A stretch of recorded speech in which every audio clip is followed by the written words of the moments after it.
come off the corner of the car exactly like I was talking about. Man, it went over too. I was right.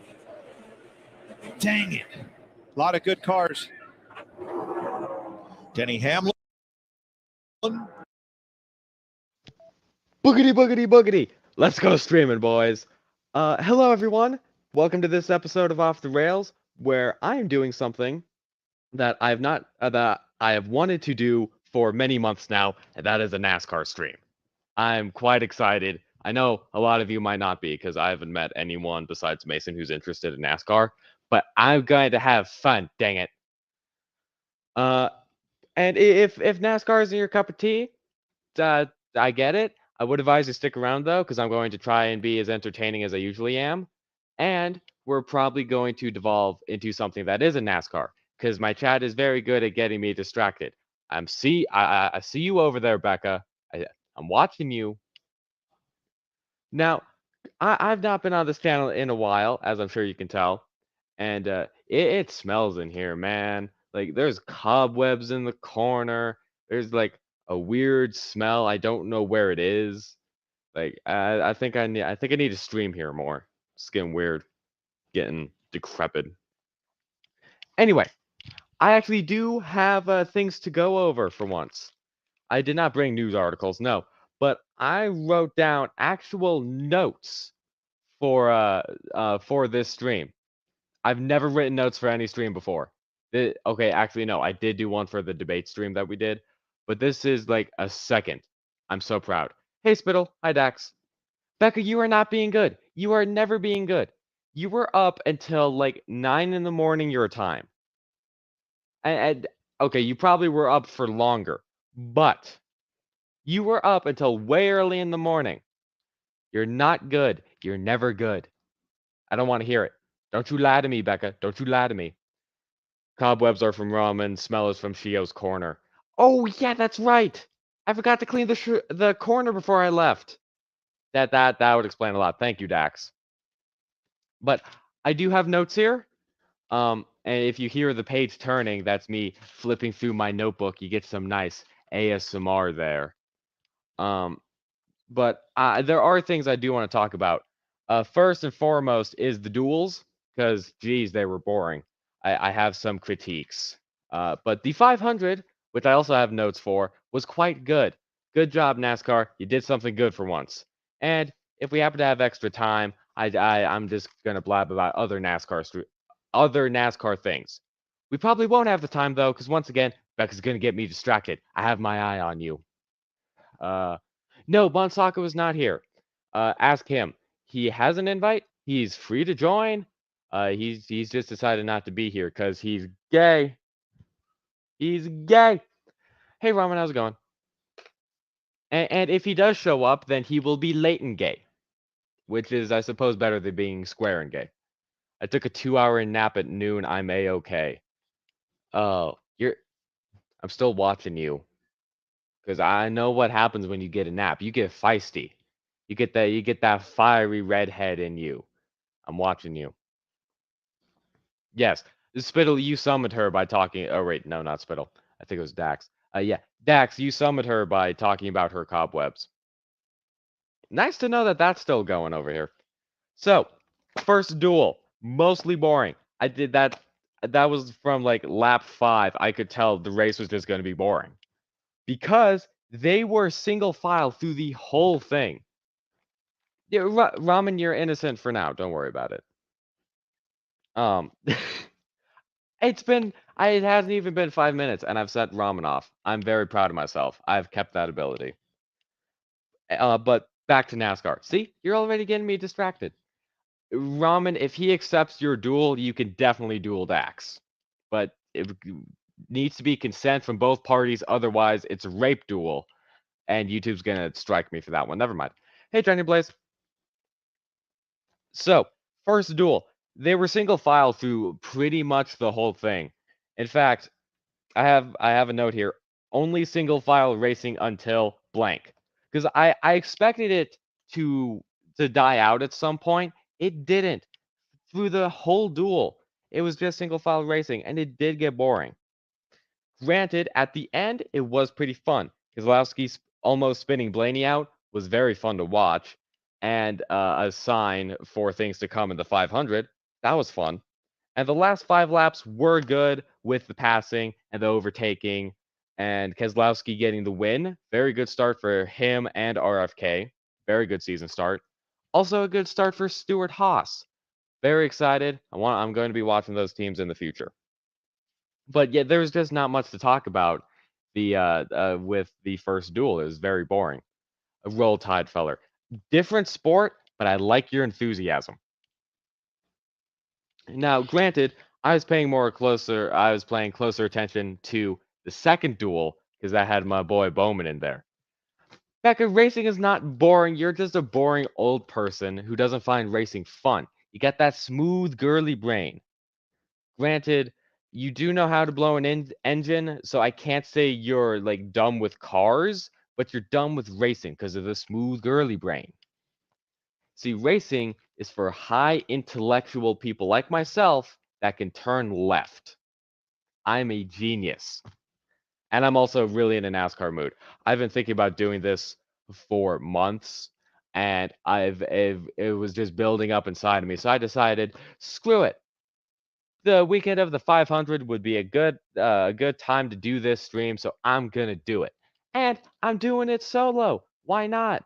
Shio was backstage with me. We were talking for a bit, but he decided to leave me because he's boring, like Becca, and he doesn't like NASCAR.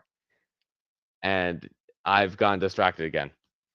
Anyway, second duel. It also had Biffle in it. That was fun. I really miss Biffle. I didn't like him all that much when he was actually racing, but I've grown to appreciate him now. Yes, Bonsako, genius, you idiot. Thank you. Someone's a genius like me. I drag race. I can go from point A to point B. Drag racing is fun, as fast as possible. Drag racing is a lot of fun. I do like watching drag racing. Some of the accidents, though, are nasty, man. Like, cars will be shredded. Granted, accidents don't happen very often, but when they do, it ain't good. Hey, Keith. Haha, cargo room. Yeah, me big brain. Me watch cargo room.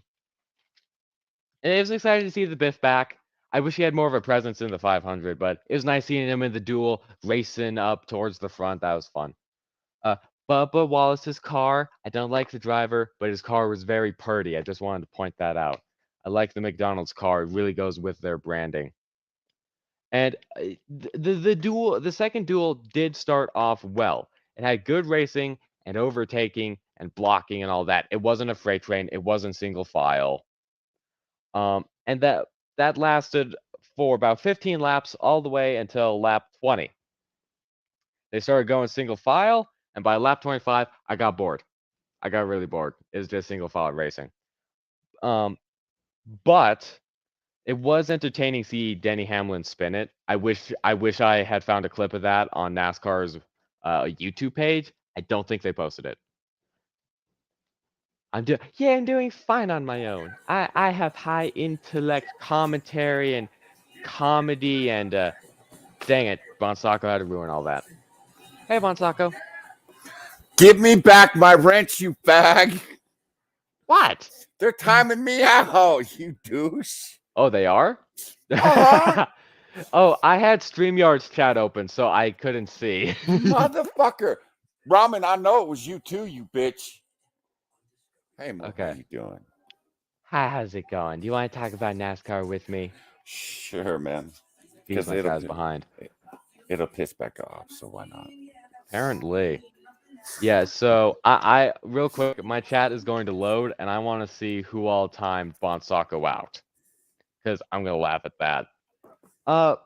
Bonsako, you didn't watch the duels, did you? I didn't watch the 500 today. What are you talking about? That's because you were asleep all day. Yeah, because some bitch kept me up all night and this morning. Hey, gamer. Sora says no wrench for Bonsako. It actually wasn't Ramen for once. I didn't see her time you out. So wow. All right, Becca. Game on. Actually, no, Becca didn't either. What, are they broken? It was They must be broken. Let's see. It was Spittle, Gamer Valine, and Johnny Blaze. Really, Johnny? All right, Johnny. You're no longer part of the Johnny Club. How's that Johnny Alliance going? Yeah, no shit. Apparently, it has just been blown up. Yeah, Ramen, she is going to stand there and take that. Because you know what? She does not have the high intellect it takes to hop on this stream and talk about NASCAR. And of course, she's going to take it, Ramen. She is a woman after all. Yeah. That's what good women do. Yeah, Ah, bitch. jeez. Get in that kitchen and make me a sandwich. Yeah, Johnny Blaze, I am a snitch. I still have that riled up energy from Jack's stream. Oh, Oops. you were bad on Jack's stream. I was innocent. Oh, bullshit.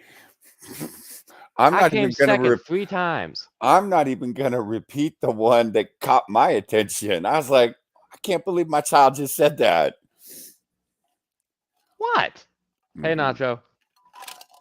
Yes, Hey, left Nacho. turn. Let's just get that out of the way now. I was a good boy, thank you. I got second 3 times. That's how I knew I was doing well. I was the Mark Martin of that stream. Never getting first, but always coming in second. Okay, asshole. Yeah. You said, and I quote, black people aren't people. Yeah. Yes. Yes. Now, yeah, I ain't gonna. Yeah, that's bad. Yeah, but it tied in and it was funny. Oh, it was hilarious. I had to walk in and go, you do realize your son's a racist, right? Yeah, and Bon Sacco yelled at me after the stream. You do know Pat was in the chat, right? Yeah. He should know the rules. Fuck. Mm-hmm. Anyway, you see, I told you I was gonna get distracted somewhere. And that was a good distraction. Anyway, so in the duels, it was funny because they were doing pit runs, and apparently Denny Hamlin isn't really good with the brakes in this new car, and he spun it entering pit road. Sadly, there wasn't a caution, but that was funny. Well, they back the brakes off the rotors at super speedways. So if you haven't pumped your brakes up and you're hitting pit road, shit like that happens, man. Yeah, and actually later in the 500, I think it was a Formula One champion. Yeah, he spun the car also entering pit road, and his car just darted. I don't know how he did it. Oh, Jacques Villeneuve. Yeah. Yeah. I fucking hated that guy forever. Really? Yeah. He's a dickhead, man. I don't watch Formula One, so I wouldn't know. No, he actually came up in the Indy series, well, kart at the time, and then he went to Formula One. Oh. His dad was a race car driver too. Well, actually, I think he was a Formula One champion. Ooh. Yeah. Dad He died seemed like racing too, I think. he seemed like a fine driver. He was just in very, very poor equipment. I haven't seen him in a race car in probably 10 years. So I was shocked to see him on the track. Yeah, he was actually able to get in. He didn't need to compete in the second duel. In fact, he pulled his car off the track and behind the wall. But it was interesting seeing him in the 500 and watching him race. Oh, Spittle didn't mean to time you out. It was an accident. She just wanted to delete your comment. What comment? I don't know. Spittle, what did Bon Sacco say? So that way I can time you out for it. I just get abused. That's all. I just get abused all the time. Mm-hmm.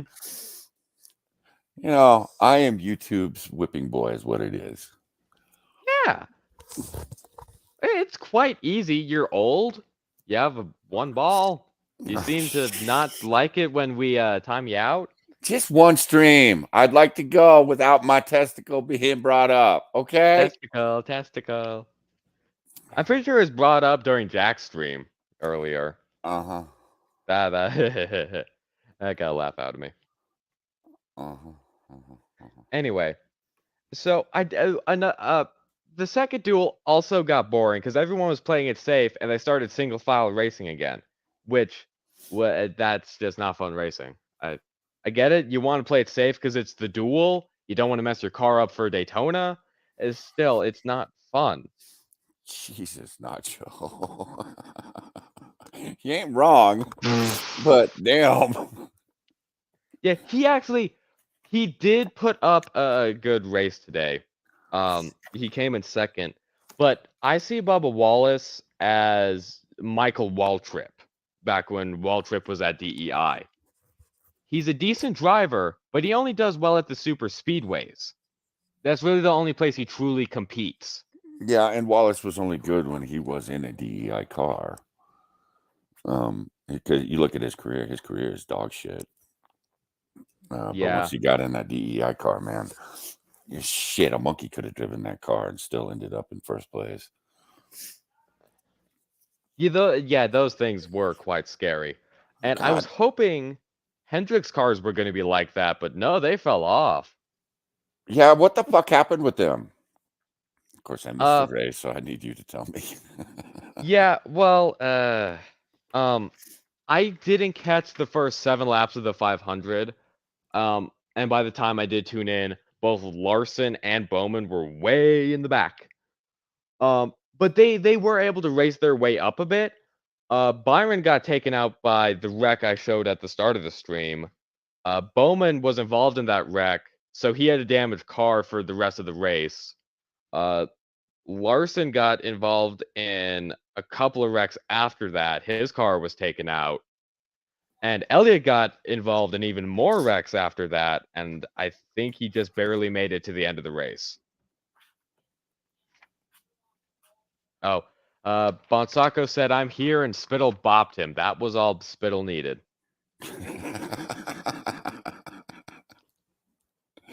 Yeah. Y'all are dirt. What? Y'all are dirt. You know, I should just go back to Copper Cab stream. At least they respect me over there. And he's drawing boobs. Some boobs, because he's a simp. I don't like that he's going back to the Belle Delphine thing. And he's drawing Belle with these big old titties, and it's like, she ain't got no titties, dude. What the fuck? Flat as a pancake. Granted, she does have a decent butt, but otherwise flat as a pancake. Yeah, she cute. I'll give her that. She cute, got a nice ass, but she got no titties. And I'm not a titty man, so I don't really give a shit, but well, okay, let's be honest. She's kind of gross. The whole bathwater thing. Hoe. Yeah. Like, when she had a TikTok, I think it got deleted though. She had pictures of her pouring cereal down her shirt, and when people were showing those clips on YouTube, they actually had to blur it out because it ain't safe for YouTube, and I doubt it was safe for TikTok. Granted, I don't know TikTok's rules, but no, she a hoe. Yeah, she a hoe. Belle Delphine, is she over on TikTok? Yeah, I know she was at one point. Yeah, she is. She still is? Yeah. Oh, you want me to verify I'm not a computer? Okay. Becca says, "I want the room talk now. Can we go back to that? Belle is meh." Okay, I can do that. She has no content. Oh yeah, I'm willing to bet she deleted it all. Because I can do room. I don't like doing Belle Delphine. Shit, gamer, all 3 of his mamas are here. There are 3? Yeah, you got Kessa, Becca, and Ramen. No. Anyway, NASCAR. So, there were 2 things I noticed during the duel. One, both the Toyotas and the Fords had good communication, and they were sticking together. I don't know if it was because the Chevys were really split up, but they did not have good. They weren't working together at all. And I also noticed that when they were freight training it, Toyota's single file line had more cars than the Ford single file line, but the Fords were still pulling away. That may be a problem with the next gen car on super speedways. Just something to watch out for. Oh wait, Becca says Spittle bop Bonsaco for the soup comment. Bad Johnny. What? It I it looks apologize. I apologize for nothing. the soup is tasty. In fact, I could use a bowl of soup right now. I'm having a craving. You gonna Um, have some ramen tonight, Moo? no, no, You're not gonna eat ramen tonight? no. Oh, looks like another lonely night there, Soup. I don't have my ramen cooker down here, so nah. Now, I was not excited for the 500 because of the freight training, but boy was I wrong. Um, did you see Logano's crash, Bonsako? No, I heard about. I was happy too. I will Oh, admit I was happy when I heard about it. it was funny because it was just stereotypical Joey Logano just actions. So I'm gonna try and pull a clip up now if my computer doesn't die. But he was out in front, and Logano being Logano decided to pull another bad block and trashed his car, so he had to use a backup for the 500. He still did decent, but yeah. He's a dickhead, anyways. Oh yeah. I don't know of anyone who actually likes Logano because Yeah, people are he's the new Kyle Busch, man. yeah. Well, Kyle Busch actually does have fans. He has an equal amount of haters. Oh, he But got way more haters. No, dude, he got way more haters. yeah. They're like all of the junior fans hate him. But Logano, I have not seen a single fan out there. I don't get it because Oh, they're very similar in the way they act and drive. Hey Ryan, how's it going? But Logano's just hated more. Becca's tummy isn't right today. I wonder why. Becca, how much did you drink last night? She was fucked up before she got to the stream last night. Yeah, I'm shocked. And we were playing Know Your Role. And even after I switched dice rolling programs, because it kept coming up threes, and that's Becca's number. And yeah. Even switched the program, and yeah, threes still kept coming up. So Becca was just getting screwed. Yes. Yeah. It was hilarious. Because ramen was a 3 too. Really? Yeah. They kept saying I was sexist. It was picking on the chicks.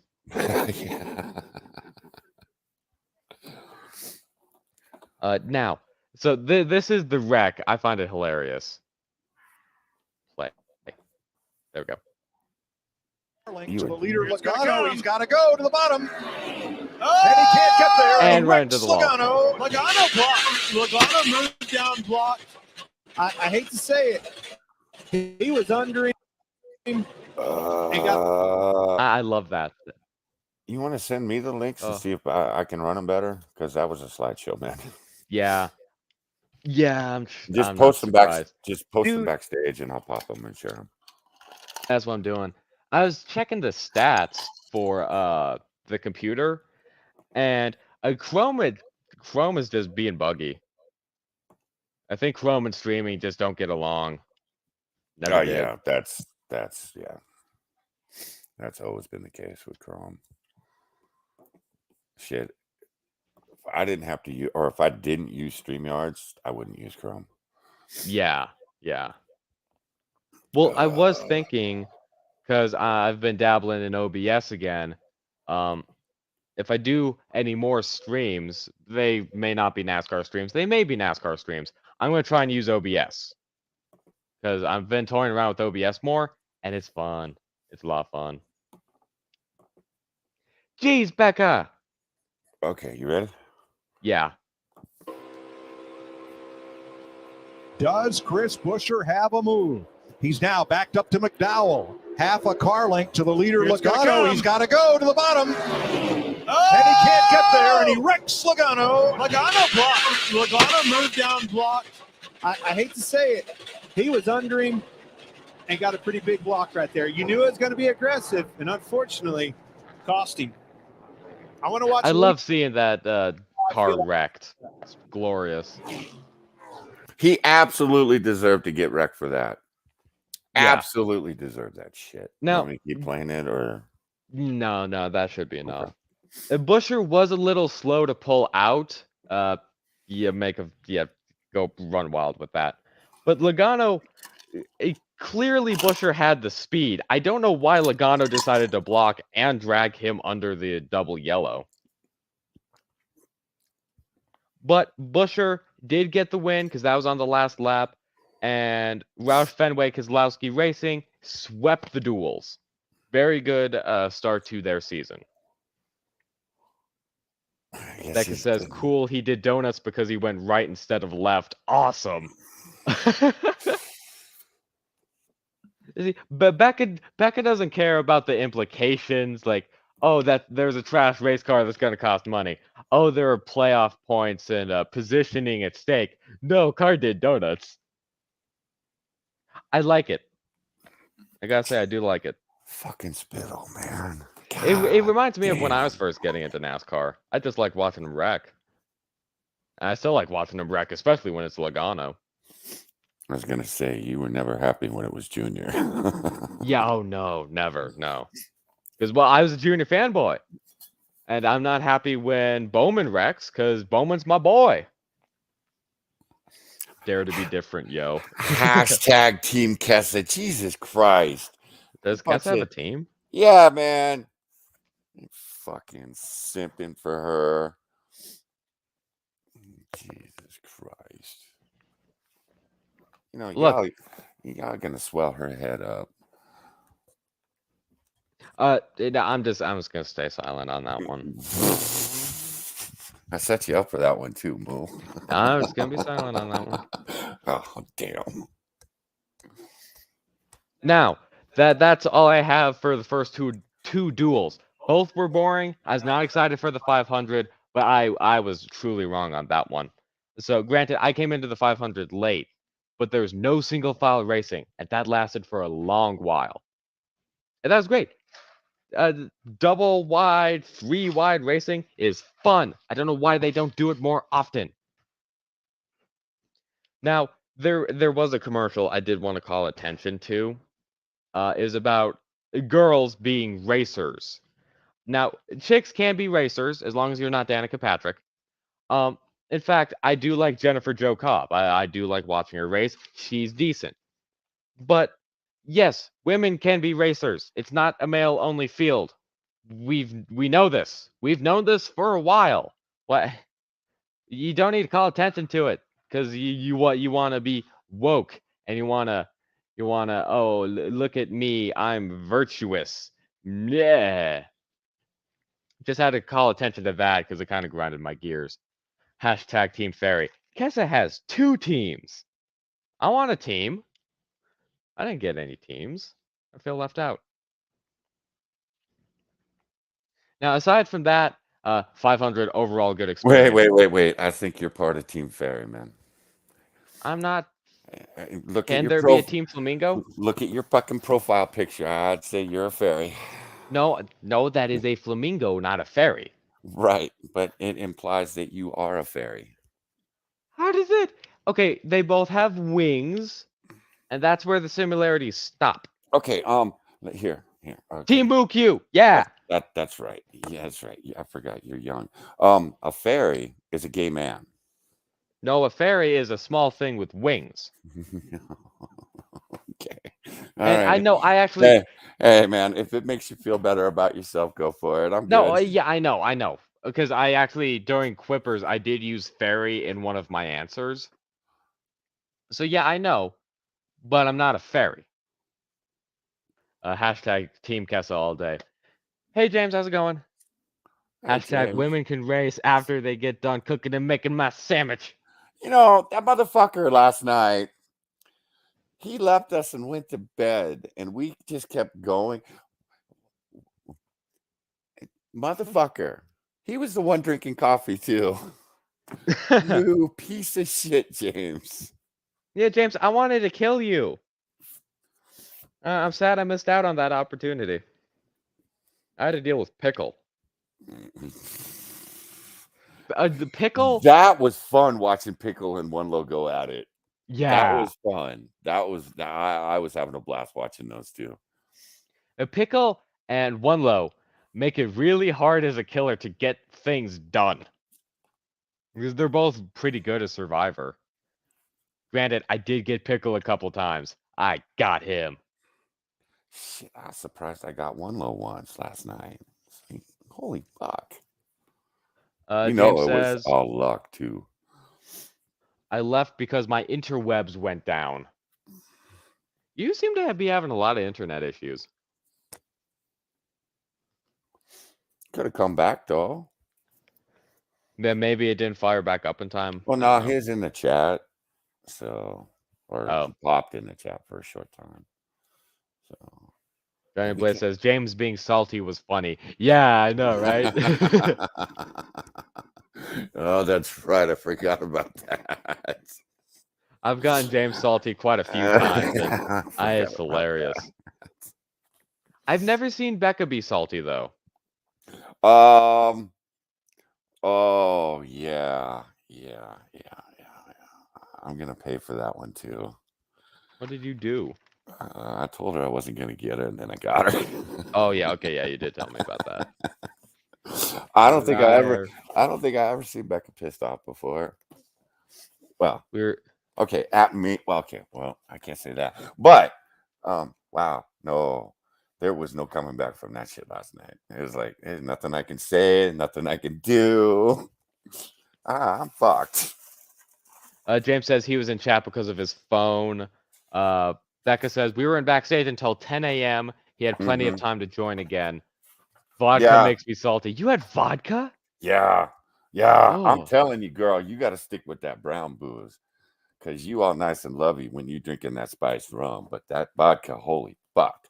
And I think it's vodka because everybody I know that drinks vodka gets nasty at one point or another. Not always, but fuck. I had a friend that used to drink that shit, and he'd get 2 or 3 drinks into him and he's an instant asshole. But Becca was, no, you didn't get salty till I fucked you over. But you kept running right into me. What was I supposed to do? Yeah, Shio said you guys streamed for 9 hours. And 6 minutes. 6 minutes. Yeah, I was asleep by then. I fucked. And after we were done streaming, I went on Rex's, fucked that place all up.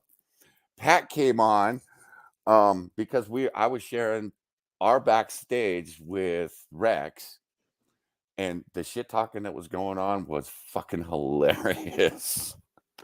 And I'm thinking Rex is like, what the fuck did I do to deserve this? And there's a reason I don't go with you guys on your trolling escapades. Yeah, we went and fucked up the DJ's chat. Yeah, oh yeah, he was streaming again. Awesome. Yeah, we went over there and blew that place up too. And thankfully they know us over there, so they didn't kick us, because I would have kicked me. I was being a complete ass last night. I'm shocked. Or this morning, I should say. Hey, man. Shocked, I say. Fuck. I should know better than to play Know Your Role with Becca. I just should fucking know better. And I figured we would go till midnight, maybe 1. You know, I was figuring a long stream. I was not figuring 9 hours. Oh, and then I went and hung out with the Aussies this morning. Yeah, I see why you didn't wake up until 4 when the race was over. Yeah, I came out, the fucking checker flag dropped just as I walked into the kitchen. Oh, shit, that's right. The race is on today. Oh, yeah, that's right. They played Ramen's song last night because I got high. Huh. And I think we were still streaming then. Weren't we still streaming at that time, Ramen? Oh, I should check and see if my channel got hit for that shit. Yeah. My channel may get hit for this stream because I know NASCAR and NBC and all and Fox and yada yada don't like people sharing NASCAR clips. No, it's still up. So I'm Nice. guessing I didn't get dinged for it. Probably will later. Yeah, we kept 10 people in that chat all night last night. I couldn't believe it. Huh. Even with the sun was coming up, and I'm like, we still have 10 people in the chat. The fuck is wrong with you guys? We had people fall asleep, and then come back 5 hours later. Just woke up. You guys are still going.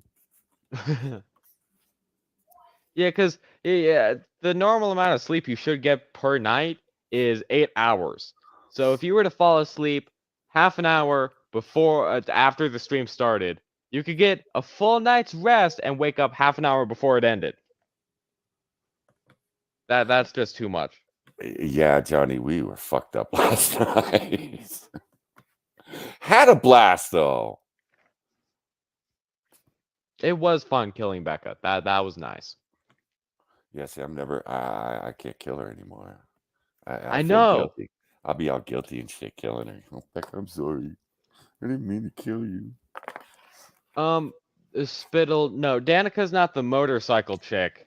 She's the chick that went from IndyCar to the Nationwide Series to the Sprint Cup Series and sucked in Sprint Cup. She didn't go to Nationwide. No, she did. She did part-time in Nationwide, but she never went full-time because she Yeah. ended up in NASCAR. Yeah, no, but yeah, she's still raced in Nationwide.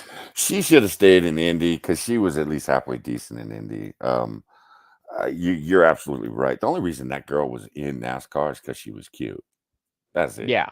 Not because Yeah, I she. think Go she ahead. either should have stayed in Indy and kept going there because she was good, or if she wanted to go to NASCAR, she should have spent more time in Nationwide because she was developing there and she still needed another year or two to develop. But she totally rushed it. Yeah, boys beat the hell out of her too. They gave no fucks. Mm-hmm. Equal rights, bitch. There's one clip that I always laugh at, and it's hey Shio, nice to see you're sleeping. Is when she was trying to wreck Brian Vickers, I think, and so she spun him, spun herself, goes flying down the track, hits the apron, goes flying back up the track, head on into the wall, ruins the car, and Vickers is fine. His car isn't damaged at all. I put that in the category that Kevin LePage is in with "What were you thinking?" Clearly, she wasn't. It was Shio's fault. He kept telling you to roll and you did it. I don't think it was Shio's fault. Yeah, it was the clock's fault, man. Because I was rolling every 15 minutes. And yeah, fuck. And Shio kept popping backstage. He came in, fucking Ramen lost her shit in the private chat.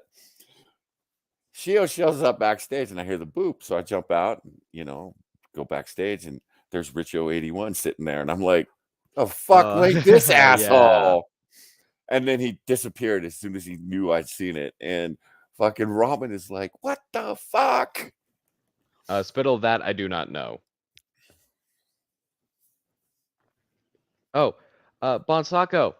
Tony Stewart was in the booth for the 500 and the duels, I think. Yeah, he replaced Jeff Gordon as an announcer. That is so cool. He looks like one of those greasy, fat bankers, but I just love seeing him and hearing him in the booth. Oh, he's always been a pudgy thing. I think he's going to get himself in trouble because he's too honest. I think NASCAR is going to come down on him because I was watching him, I think it was during qualifying. And yeah, way too honest for what NASCAR is doing. Also, Matt Kenseth is going to be in the booth for the Fontana race, which I'm excited for. Who? Matt Kenseth. Oh, ick. What? That guy's going to put us to sleep. He's one of the most boring motherfuckers that NASCAR had. He had no personality, none. I like him. Yeah, but you also like Keselowski too. No, I didn't say okay. Keselowski is fine. I don't hate him anymore. Maybe give it another year and I'll like him, but right now it's neutral. Matt Kenseth, I genuinely like because he was a very clean racer. He's a very nice guy. I don't know how well he's going to do in the booth, but he was. I liked him as a racer. But yeah, okay, granted, it kind of does say something when no one remembers you were the 2003 NASCAR champion. That's kind of funny. Ramen, you are never calm. No, you are never calm. Yeah, Liar. I had I'm to calling you out. Liar. I had to turn her mic settings down last night.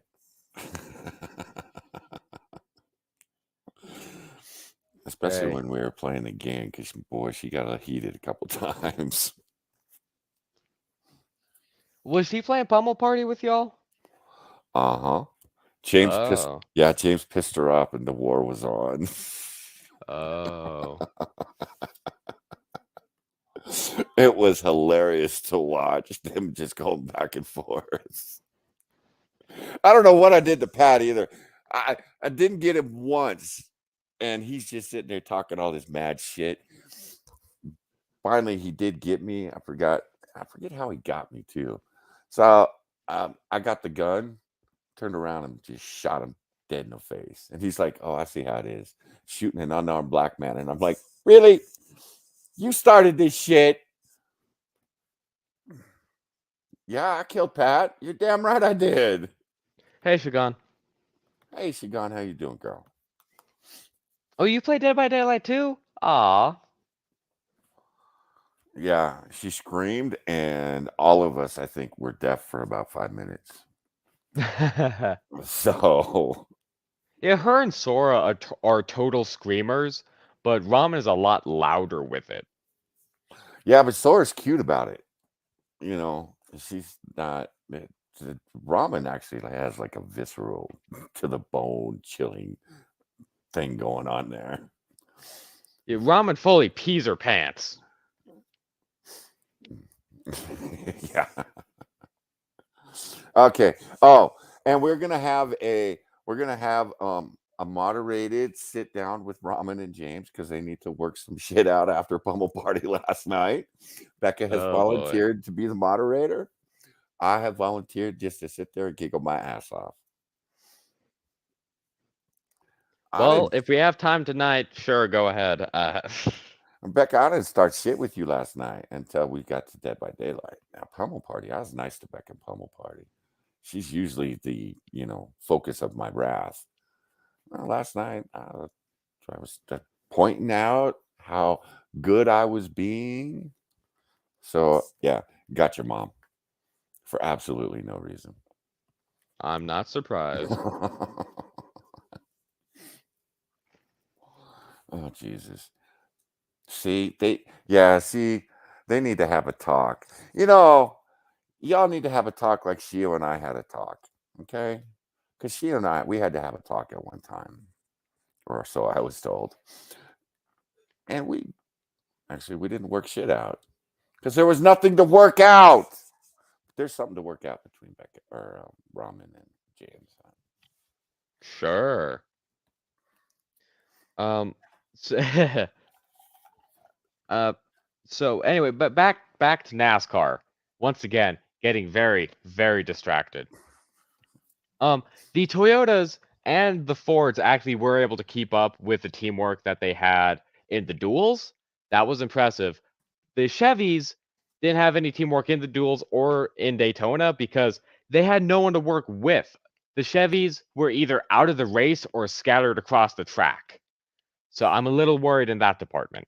Yeah, you know what that means too is when they hit Talladega, Chevy's going to sit those boys down and go, "All right, Ford is doing it. You fuckers need to do it." And we're going to go back to the team racing where you got the Fords in one lane and you got the Chevys in the other. Yeah, that's what they were doing in the 500 and in the duels. Really manufacturer teams and all that. I can't speak. Yeah, Shio, I saw it in chat. And also, there was flaws started to appear in the next gen car. First, Grala completely lost a wheel. That may have been due to pit crew error, but later Haley completely broke a wheel, and Blaney was having tire issues. So maybe something to keep an eye on. Granted, I think tire issues are hilarious in NASCAR, but Oh, probably uh, not gonna be hilarious when some dude smacks the wall. um, how did the one lug thing work for him? What were the pit times? The pit times were definitely faster. They didn't show any exact times, but just by kind of counting it, you could tell they were faster. Okay, because they're talking. They think they're going to get under 10 seconds, and I'm like, fuck, that's But insane. some of the pit crews are still getting used to it. They're Mhm. used to the old ways that the air gun works, and the old ways of the tires and all that. It's gonna take some time. All right, you need to take Johnny's wrench away. What did God damn Johnny it! Blaze do? God damn it!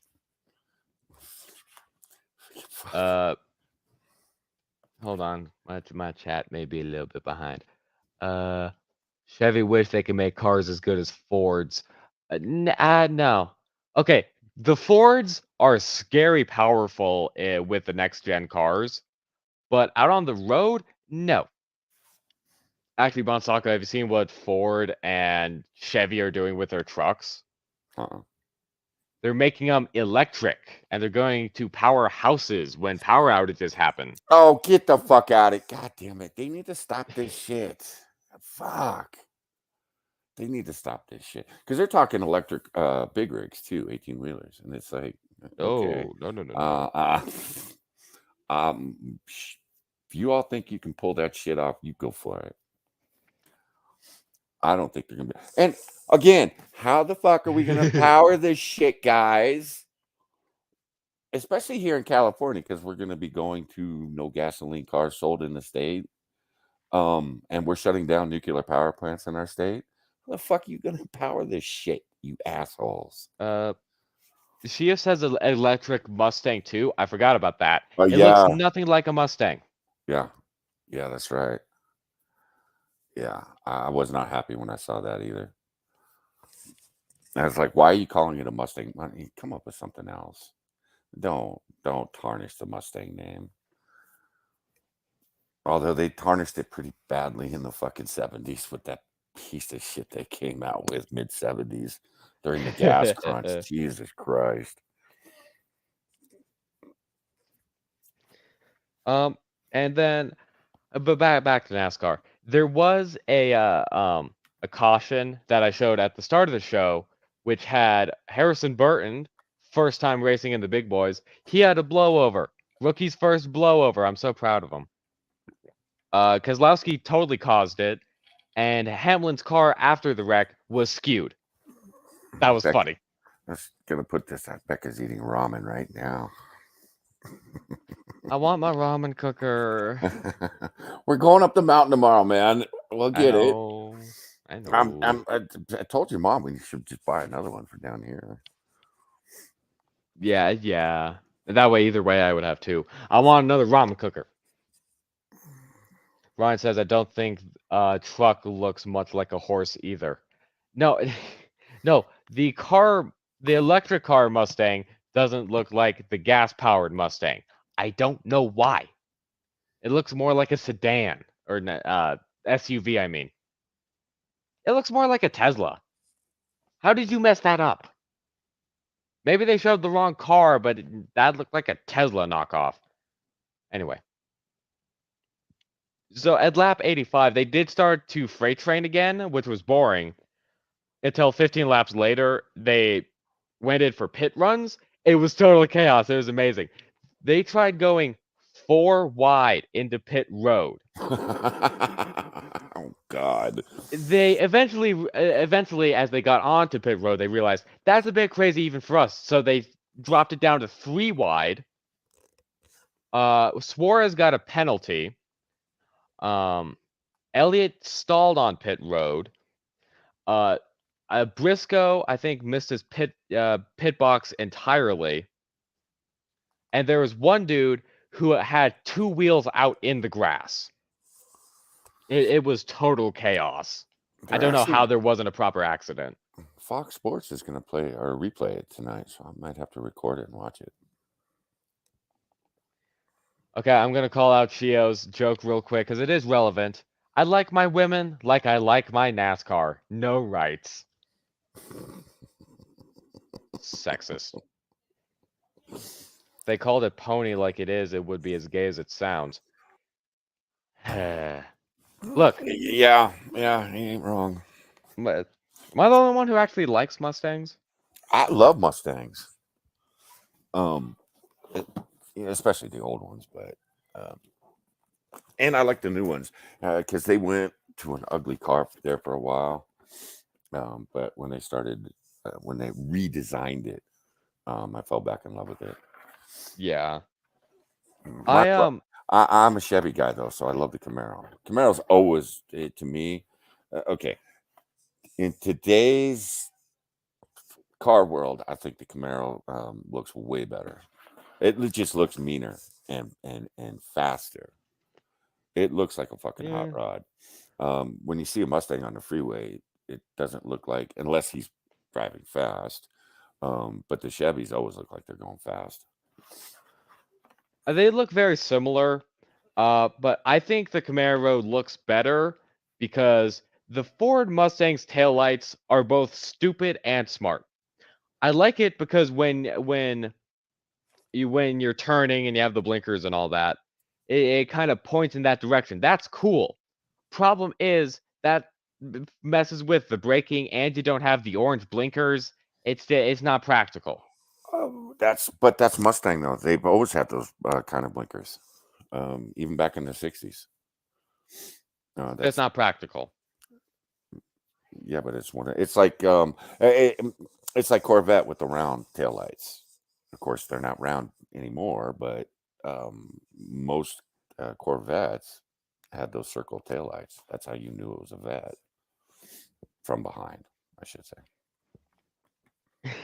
Ryan says, I prefer the Canadian off-brand Mustang. I'm sure Sora does too.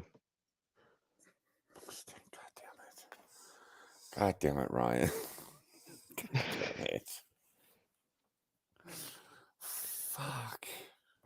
I think we're the grumpy old. Okay, that's movie night. So after the pit stops, the racing did get really fun with a lot of overtakes. It was funny. Briscoe was lap traffic, and Keselowski, the leader, was trying to get past him. Briscoe pulled a true Tony Stewart and went, nah. Pulled up in front of Keselowski and just sat there. And he was just sitting in front of the leaders for that last lap until the stage ended. It totally screwed Keselowski out of winning the second stage. I found that hilarious. God damn it, Johnny. I used to love Johnny. Are there really just, oh no, this Mustang, this muscle car is better than that muscle car, and what? They're both muscle cars. Go off us. We're just assholes. Apparently. I don't care. As long as it looks good and goes fast, yay. Well, I prefer Camaro because they are owned by GM and GM owns Cadillac, but they're both fine. Yeah, she gone. Yeah, that was it was one for the ages. I'll be honest. I'm surprised we didn't pass out. Now, isn't Briscoe on the same team with Keselowski? No. Briscoe is Stuart Haas. He drives the 14. Oh, okay. Keselowski is Roush Fenway. Keselowski Racing. He drives the 6. Right. And Newman's nowhere to be found. I'm not happy about that. And he wants a ride, right? Yeah, he wanted to ride. Yeah, I was thinking after last year, maybe he just decided to hang it up. It's like, I'm done. That was as close to death as I want to get. It's what happened with Junior. Yeah. When Junior was fucked up for that last half season, he wasn't the same driver when he came back. So, and he knew it. And I think that's why he got out, is he knew it. So, yeah, a similar thing happened to Jimmy. He had this nasty accident at Pocono. I think it was Pocono. He lost the brakes, went slamming into the wall, and you can see him. He gets out of the car. They make sure he's okay, and then he just sits there and leans up against the wall. Mhm. He's not okay after that wreck, and he was never the same since. Which it Hey, Dumbbeard. has surprised me that he's gone back. That he was doing Indy last year. Yeah, You know, I do think there is a drive, pun intended, but I don't think he can get back in a Sprint Cup car the same way that he once did. ooh, the RX-7, that was a good car. I Yeah, love that car. you're speaking gibberish to me, man. No, the RX-7, that fuck, I love that car because it reminded me of the old Datsun 280, 260, 240. So yeah, I love the RX. That was a great car. I didn't understand why they stopped making them. I've never heard of it. Look, I'm not old like you guys. You're an asshole. Yeah, I'm going back to copper cabs. Okay, so real quick, it's time for me to rant again. Oh So boy. before they went to commercial, they usually show the grandstands and they pick out different people and all that. Well, there's this one old lady, Karen, total housewife soccer mom type deal. She had this tiny little dog. It was like a fluffy chihuahua. I forget the name of him. She brought that to the Daytona 500 and had little earmuffs on him. No, you bimbo. You don't bring dogs to very loud sporting events. You don't bring dogs to sporting events, period. That is animal abuse. That's actually, yeah, you ain't wrong. You should not be taking a fucking dog to a goddamn car race. That is just asinine. The poor dog's ears are going to be fucked up. Dog's going to be fucked up. Dog's going to be scarred. Jesus. Oh, okay. Scarred, but Yeah. The dog was handling it okay. Those must have been some really good earmuffs. But still, that's dumb.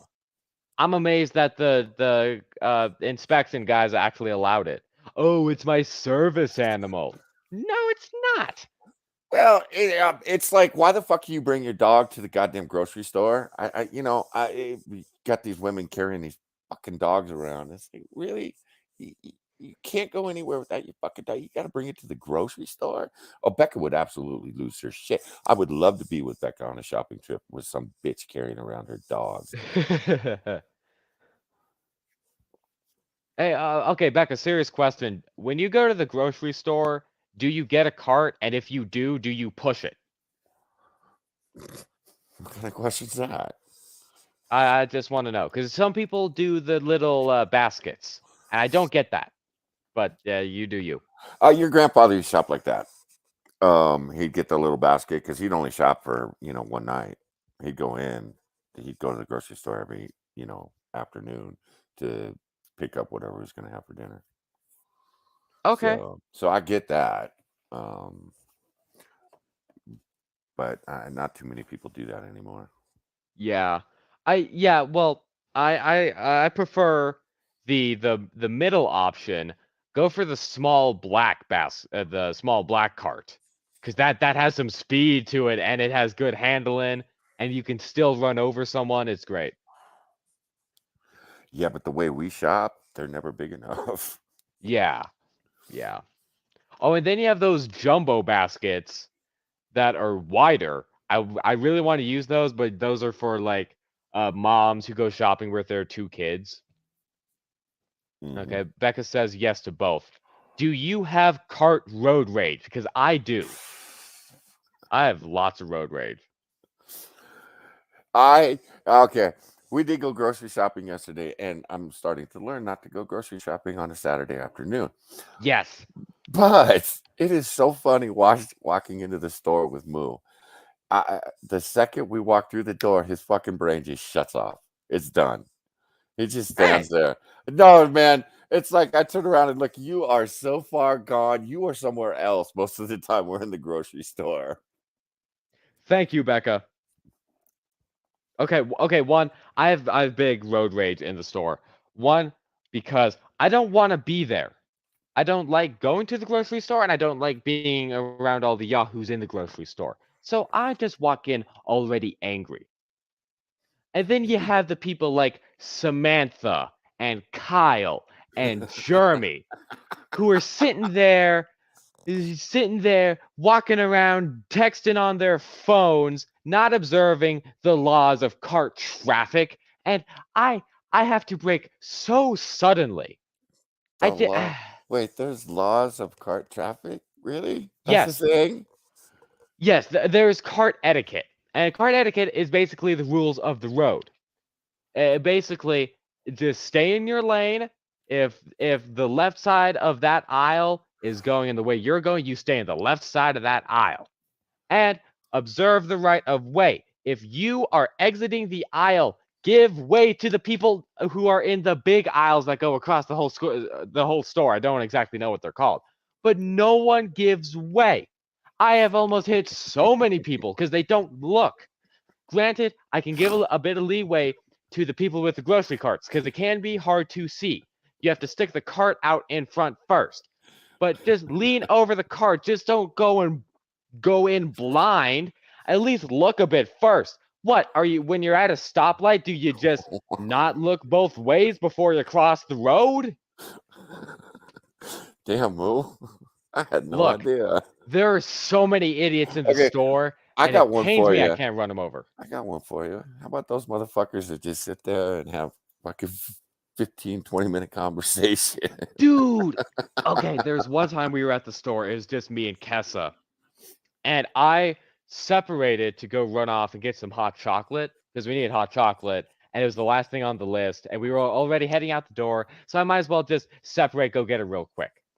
Well, I went to the wrong aisle. Granted, I got them mixed up, but at the end of this aisle, there's a whole bunch of Mexicans, and you know it's the story starts off well when it's a whole bunch of Mexicans, and they were all sitting there. There was like 6 of them. And you could tell it was a family, and they were all just sitting there chatting away, blocking the aisle, and they all smelled like weed. They smelled like weed. Granted, smoke weed. Smoke weed every day like Snoop Dogg does. I get it. You hit that joint, my brother. I don't care. But when you go to the store, don't show up high and start gossiping with your family like an absolute moron. I went to the grocery store and came out with no food.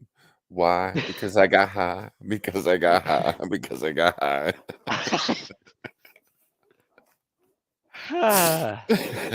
I had no idea that the grocery store was such a triggering thing for you, Moo. There's so many idiots. And one of the funnest things that you can do to relieve the stress is, and it works really well if you have a cart that's kind of faulty, it doesn't break too good, is just stop that little bit too late. So when you do stop, you're sitting right next to them. They know that that they have ticked you off, and they will move. They will go as far away as they can because next time you will run them over. And if they decide to test you again, you run them over. Shit, I want to go grocery shopping tomorrow, man. No. I had no idea it was this entertaining. I am going to be looking at you so different now when we go to the grocery store. Oh, shit, he's about to blow. Hashtag Moo rants are bestest rants. Well, I don't like going to the store because it's a packed place. I don't like being I don't like being in packed places. I'm not really claustrophobic, but I don't like being in a big crowd. That's just not appealing to me. And when you have everyone there, it kind of has me a little angry. Kind of has me a little anxious. And eventually, I'll stop paying attention. So that way there's an excuse for when I do hit you. It's like, oh, sorry, I wasn't paying attention. My bad. I'll pull the whole Becca routine. I will make hardcore passive-aggressive comments in the store. I should probably start doing that because there have been so many times I've just wanted to go, you absolute... I'm going to use Sean's, the insult Sean came up with, duckhead. I find that one really funny. I don't know why. It's just you're sitting there, just minding, just not even paying attention to anyone around you, and then you get angry with me because I almost run you over because you're just walking around like an idiot, not paying attention to anything. No, no, I will scuff your Nikes, good sir, and I will not care when I do it. Yeah, Kessler, you're not. Damn, Moo. You go, boy. Can we go back to NASCAR? Okay, one last thing on the grocery store. I absolutely love going to the grocery store now. Because when we walk in, because I don't mask my children. And I am an attempted murderer to these people that are all running around with masks. Got their little 2-year-old in a fucking mask. And it's like, you just want to walk up and slap them. But you being in that grocery store without that mask on is slapping them all through the fucking store. We go through the store. We have people staring at us for an hour, just giving us the evil eye because we're not masked. It's like, fuck off. We are done with this pandemic bullshit. Fuck you. You all want to look ridiculous? By all means, look ridiculous. But me and my boys, fuck off. It's always that absolute fat broad waddling around the store, taking up the whole aisle, giving her the side eye with her 3 masks on. Look, lady, if you want, I can park my cart in that massive crack of yours, you big heifer, and I will sit there and I will do burnouts. I can't wait to actually get behind the wheel of a car. Fuck. Oh, Well, yeah, the Siobhan, heifer. enjoy it while it lasts. Taking a baby to the grocery store was a pain in the ass. That was just an utter pain in the ass. Taking a baby anywhere is a pain in the ass, to be honest. But I got used to it with you because we started traveling shit when you were 6 weeks old. So I just got used to it. With Johnny, I didn't travel anywhere near as much with Johnny because I knew what a pain in the ass it was to take him anywhere. Although, total chick magnet. You and Johnny, oh, can I see your baby? Okay, honey. Hey, you can come hang out with the baby. Okay, go ahead. Yeah, oh yeah. Becca, I've looked at many store items and gone, hey, that'd be a good weapon. Like, they have these little bottles of like it's like nectar. It's basically it's glorified juice. I will break that over someone's head. Granted, it's a cardboard box, but you know what? It'll explode and drench you. It'll be beautiful. And then I can just beat you with my fists. That's nice. Ryan's on fire tonight too. Yeah. Yeah, right. I give leeway to the kids because they're kids. They're not really paying attention. It's just naturally like that. But then they're also following their idiot parents around. And it's like, dude, Yeah. I'm sorry. I don't want to go through you to hit your mother, but I may have to. Yeah, kids at the grocery store are a direct reflection of their fucking parents. That's all there is to it. And if the parent's an idiot, the kid's gonna be an idiot. So, and lucky for me, because I am so big, you little kids look up in just total horror. Like, keep the monster away from me, mommy. And they stay the fuck out of my way. And I like it that way. I'm good with that. Now, Shigan, hopefully you don't have a friend like I did when Johnny was about 2. I put him in the cart, and my friend worked at the grocery store. And as we're going through the grocery store, my friend is teaching little Johnny just to grab shit off the shelf and put it in the fucking cart. Yeah. And I kid you not, I got to the fucking checkout one time, and I'm like, where the fuck? God damn it. Roxy, you bitch. Fucking pulled my cart out of the goddamn, the lane, went and found her. And I'm like, do you see my cart? I didn't put any of this shit in here. This is all you. Little Johnny, every time I turn my back, would grab something off the shelf and drop it in the fucking cart. And I'm like, but we don't need this. Oh, no, Daddy, we need this. Yeah. I had now, 5 different boxes of cereal and shit. No, I don't want to paint a bad picture of when you're driving a cart, because driving a cart, when you do it like I do, is a lot of fun. I totally do the NASCAR stuff. I'm speeding up and I'm slowing down and I'm drifting through the turns and it's a lot of fun. But I only do that when I'm alone and there's not a lot of people around. But then you get the opposite side of the spectrum of the idiots who just will stand around in the middle of the aisle not paying attention to anything. Get the opposite side of the spectrum. The people who think they're proper F1 drivers. And it's usually little kids, so I give them some leeway. But they'll sit there and they'll try and drift the cart. They'll try and do what I do. They'll try and drift the cart, but they're not good at it, so they'll crash into the display of muffins. And there's just muffins everywhere. Like people are trying to walk by, they're slipping on muffins, and it's a mess. Yeah, God damn Becca, it, being in Becca. Texas, I'm not surprised. God damn it. See, I told you I was gonna get very distracted on this show because I get Well, distracted on every show. it's appropriately named, man. Oh yeah.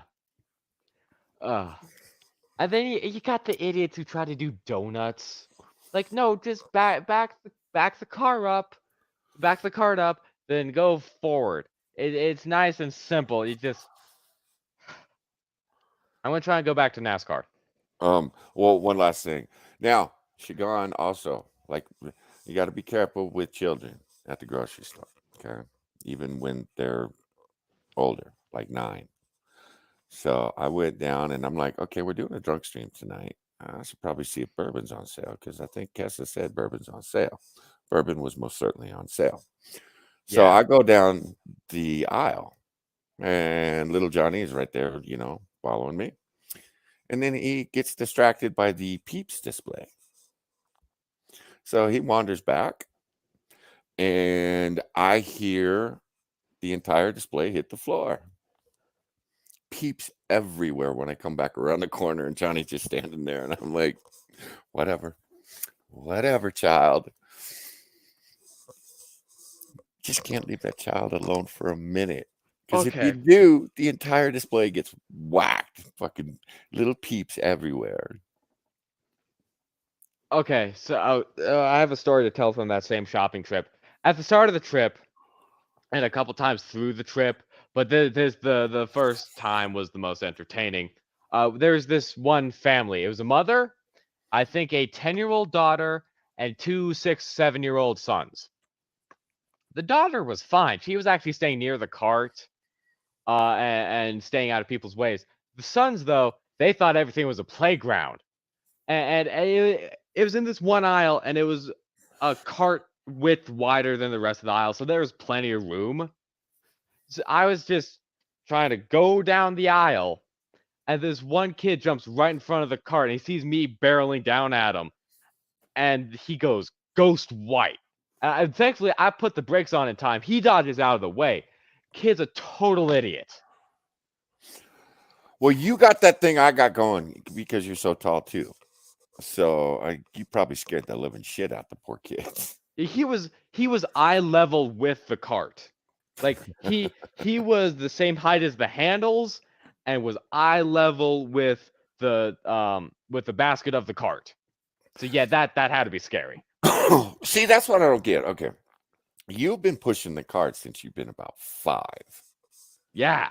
And I never had to worry about you being a complete fucking idiot. So I don't get these parents with these fucking kids that are just running like chickens with their fucking heads cut off. I don't get that. Because my children, it's like, Moo asked if he could push the cart. And I'm like, I'm not sure you're big enough, man. And Moo got a workout at 5 because I load that motherfucker up and he's still sitting there pushing. You want me to take the cart? No, Daddy, I got this. I'm Dale Earnhardt Jr. Wee! I because I've always been into NASCAR. So everything that has wheels, I'm driving it like it's a NASCAR car. I'm going fast, I'm moving around, and I'm having fun while doing it. Oh, Becca, I constantly sending Johnny. I used to do it with Moo too. Moo, go over and get this for me. Johnny, go get this for me. Nobody gonna steal those kids. Those kids know where they belong. Johnny does not.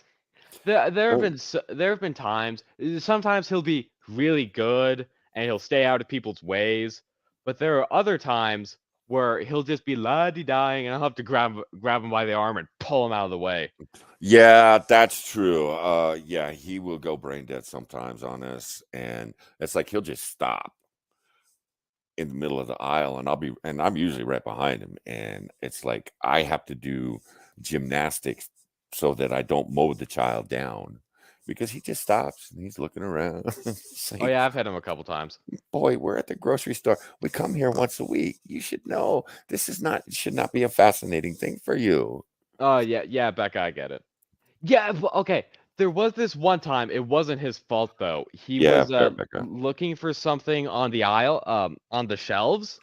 This one Yahoo 20-year-old skater dude decides he's a hot rod, goes barreling down the aisle. I grab him by his shirt, drag him back, and I seriously thought about decking the dude as he passed. Oh, was that the gay boy yesterday? It was not yesterday. Oh, okay. Because I But damn yeah. near hit because there were 3 skaters in the store, and I damn near hit him with the Forerunner because they were just la la la la la, Oh yeah, those and guys. dumb motherfucker almost walked into the side of my fucking car. And Yeah, I saw then that. we came around one of the aisles, and the guy damn near ran right into me. And all he did was look up, and I'm like, "Fuck, you're a little guy, dude. You need to pull your head out of your ass because someone is just gonna beat you for being as retarded as you are." I just looked down at him, and it was like, "Oh, little child. I'm surprised you're not licking the doors of the fucking dairy section right now, you fuckhead." God. Usually not. I'm usually pretty good with kids, but not dumb kids. I can't do dumb kids. Because again, it's a reflection of the parents. Anyway, I think Get I back to think that's NASCAR. gone long enough for now. We may bring it back later because I'm willing to bet y'all have good grocery stories. Grocery story. Yes, grocery stories. Sorry, I had a brain fart. So something I did notice with the next gen cars, maybe it was just with Hendrick because it only happened with Hendrick cars. Both Elliott and Larson stalled out on pit road at some point in the race. Ooh. Yeah. And they actually had to be pushed back to get the car going again, which was weird. I'm nervous. It may be a next gen car thing. It may be a Hendrick thing. Needs to be worked out. I gotta share this real quick for you. Okay. God damn it. What the fuck is wrong with this guy? Oh no.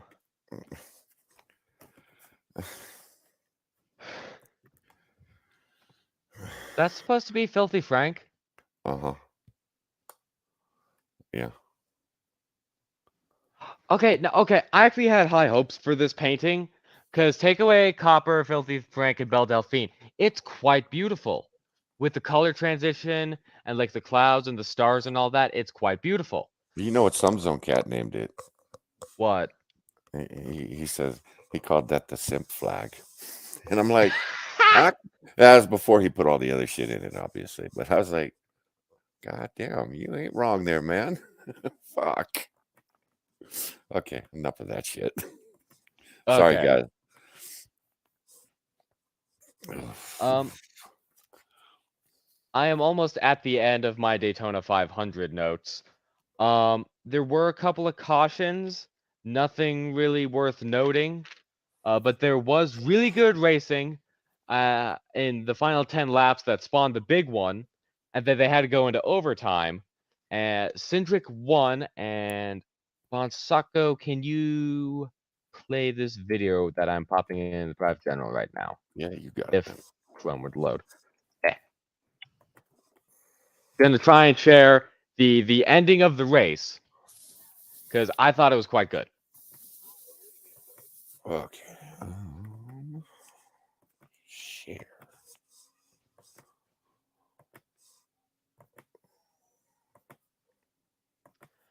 Yeah, Becca, that's why I carry a knife, just in case anything like that happens. Yeah, Moo has carried a knife, Johnny. Yeah, you ain't wrong, man.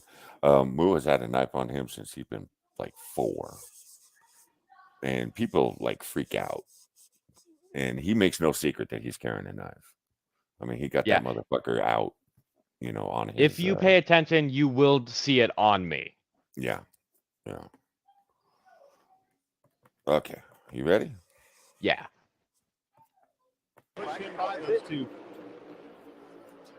Kozlowski had the run, but he's going to need the help. Here it comes. Big push from Kyle Busch and from Chase Briscoe.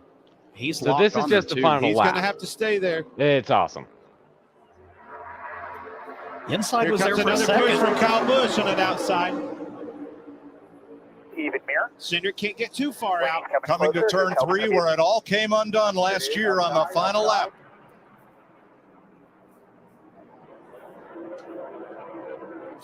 Briscoe's out. He can't get to the Austin Cindric, whose grandfather won the Indy 500 as a car owner. Cindric is going to bring them to the line way up high to block Ryan Blaney. And at the line, Cindric beats Bubba Wallace by half a car length, and they crash going into turn 1. Total mess. This race never disappoints. No, it does not. And David Reagan found one he couldn't miss. Austin Cindric, the winner of the Daytona 500.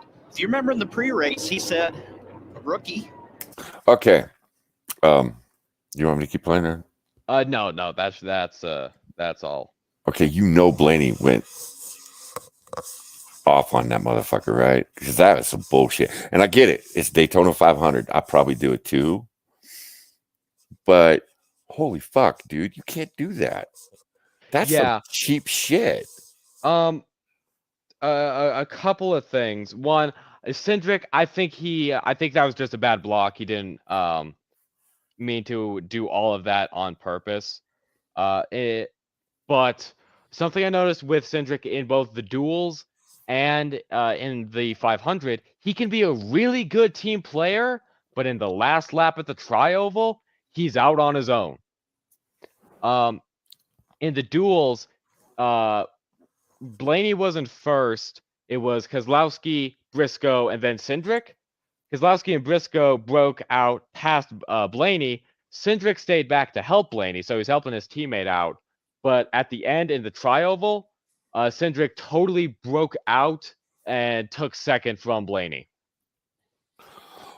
Well, how pissed off do you think Kozlowski is seeing that 2-car win?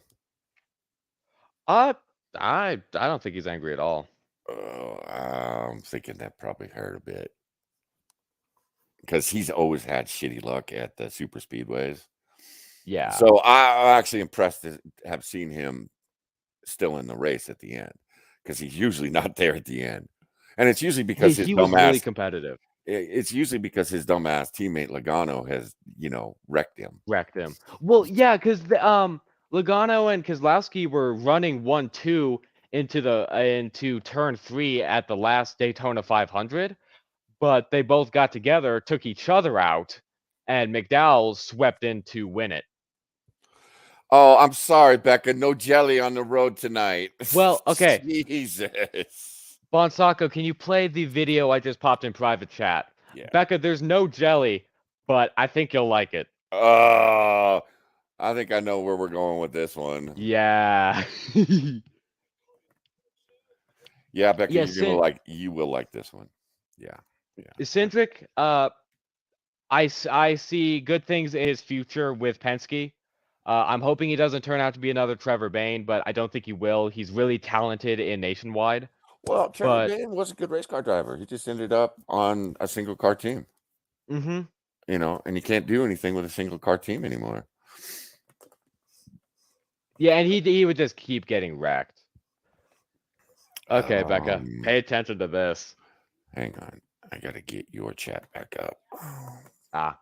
Okay. Yeah. Yes. All right, here we go. Wide behind him. Crossover. That's That's Austin Hill in the Hey, 20. Sean. Big crash. Up and over. Caution is out. That's Myatt Snyder. That is one nasty wreck. That car is fucked up, man. Yeah. That's a good sign. I believe Austin Hill's got this. And the leader, Austin Hill. And it's great to see Myatt Snyder climbing from that race car. He did live. Okay, he got noodle legs though. Yeah, he got noodle he legs. did He's live. like his legs are like. I'm not sure I can stand up, man. Again, these race cars are so safe. The car did what it was supposed to do, man. It broke apart. Yeah. So that's good. But yeah, And that's still some scary shit. yeah, and Michael Jordan and Bubba Wallace were, yeah, Becca, I know that's funny. They were behind the catch fence when that happened. They were just sitting there after the fact examining the catch fence, like, hey, this really held up. I'm Yeah. shocked. Hey, it's meant to catch a car doing 200 miles an hour. Yeah. And we've actually seen it catch a car doing 200 miles an hour on its hood. Yeah. And one of the best wrecks we ever saw was what was it? Dylan. Yeah. That Oh, fucking thing flew down that fence too. Fence. Yeah, it's amazing that Dylan not only got out of that car, but stood up and Yeah. walked off. That was an insane wreck. Yeah. Yeah, it was scary. Well, I've seen one at Talladega. I think I showed you the Dale Earnhardt at Talladega. Where he broke his sternum. Oh yeah, Right that's down a the nasty middle. wreck too. Holy fuck, that one is scary. But I've seen him go over that shit. Luckily, it's usually in the turn when they go over, but they've still those fences as tall as they are. Every once in a while, they don't catch you, and they go right on over. Yeah. Yeah. There was there are two wrecks I want to bring up. One was at Talladega in the early COT era with Carl Edwards and Brad Keselowski. Last lap in the trioval, Carl Edwards went slamming into the catch fence. Car just went to pieces and went sliding down into the infield. Edwards got out of the car and ran across the finish line. Just for that extra track position, I guess. Here, And I got then, it. I think I got it. Oh, go ahead, Mo. And then there was one accident where before the catch fences were there, I forget what track it was at. Dude just goes straight over the wall. I think it was Junior Johnson actually, straight over the wall. And yeah, that car is not brought back out onto the track. And he wasn't scared that he just went over the wall. No, he was angry his car was ruined and he could have finished the race. Well, he damn lucky to be alive because I've seen that happen where the car went over the wall and dude ended up pasting himself to a tree and obviously was dead. Yeah. So I get it. But dude, you should be happy you lived. Just say it. Mm-hmm. You know, it is weird because some of the fatal accidents in NASCAR aren't the really, oh, the car's in pieces, it's just a big mess and yada yada. It's mostly just, oh, he hit the wall head on. I think yeah, when we lost Big Daddy, fuck, I've seen him wreck like that 1,000 times. yeah. So, but you knew that the whole thing with that wreck is that it still to this day bothers me.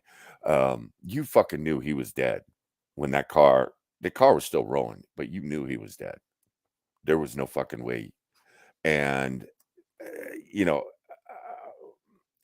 and again, I had seen it 1,000 times. He puts that fucking car on the wall all the time at these super speedways. That's why he hated restrictor plates. Was that wreck or wrecks like it? Because you're all in a bunch of people, and he was doing what he was doing. What he was doing, he had the entire track locked down so his two cars could win. Yeah. You know, he was doing what Dale Earnhardt did. I mean, that's how Dale Earnhardt raced. It's like, fuck you. I'm going to control this shit. And he did. And he was watching his fucking cars winning the race when he wrecked. And they were winning because he had fucking locked that whole track down. So it always, yeah, you're right. It always blows my mind that it's the wrecks that aren't as fiery or car parts fucking everywhere. Because when we watched Austin Dillon, we were shocked that he got out of the fucking car. Yeah.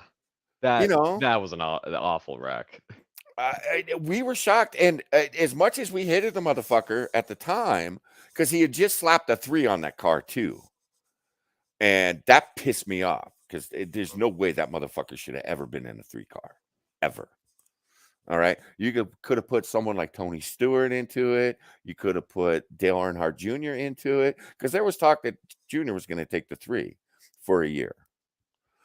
Never actually happened, but there was talk about it, and everybody, the 3 is kind of sacred to most NASCAR people. You do not put this kid in that car. And when they did and he wrecked, I was like, oh fuck. Oh fuck. Here we go again. Yeah, it's like, god damn. All right, are you guys done using the 3 now? Because apparently it's cursed. Y'all need to stop this shit. So yeah. But we were sitting there going, oh god, I hope he's not dead. And then he pops out of the car and is like, the fuck did he do that? God damn. He should be paced inside that car right now. There before Earnhardt died, there were 3 deaths. There were 2 at New Hampshire and 1, I think, at Texas. The 2 at New Hampshire were in practice. One was Adam Petty, which I don't know why that didn't make more of a splash. But It did. No, it did. That hit the racing world hard. You even had people in Indy, people in Formula One talking about that one. Yeah, because you'd lost the 3rd generation of the Petty family right there. Yeah. And Petty, of course, is, one of the icons of racing. Because when Petty was racing, I mean, those boys, they didn't just race in one, league. They went from NASCAR to Indy to Formula One. So Petty's name was, big across the racing world. So when we lost him, and that shocked the shit out of me, because again, it wasn't a wreck that you thought would kill him. He didn't. I'm sure it was big at the time, but no one talks about Adam Petty now. It's always Dale Earnhardt. Yeah, because he was just starting his career when he died. Yeah, and he was looking good, because Kyle. Now, everybody will sit there and tell me Kyle Petty was a great race car driver at one time. He just ended up in shitty equipment. All right, I don't remember those days. He was always shit. I like him as a broadcaster. Don't get me wrong. I actually like the dude. I hated the dude when he was a race car driver. Like him in the booth. I really do. But it's like, so when his son was coming up, I was kind of excited. It's like, oh, maybe we'll have another Petty that is decent. And then, yeah, gone. Yeah, okay. I do like Kyle Petty, but he was never going to be the next Richard Petty. He was decent, and if you put him in a better car, he would have done better. But he wasn't Richard Petty. He wasn't even like Jeff Gordon or Dale Earnhardt Jr. Well, I think that's the problem with the 2nd and 3rd generation drivers, because the Junior's 3rd generation driver. But can you imagine coming up in a shadow like Dale Earnhardt or Richard Petty? Because everybody's expecting you to be great. And when you're not, because Junior had an awesome career. Anywhere near the race car driver his dad was? No, he wasn't. He just wasn't. Yeah.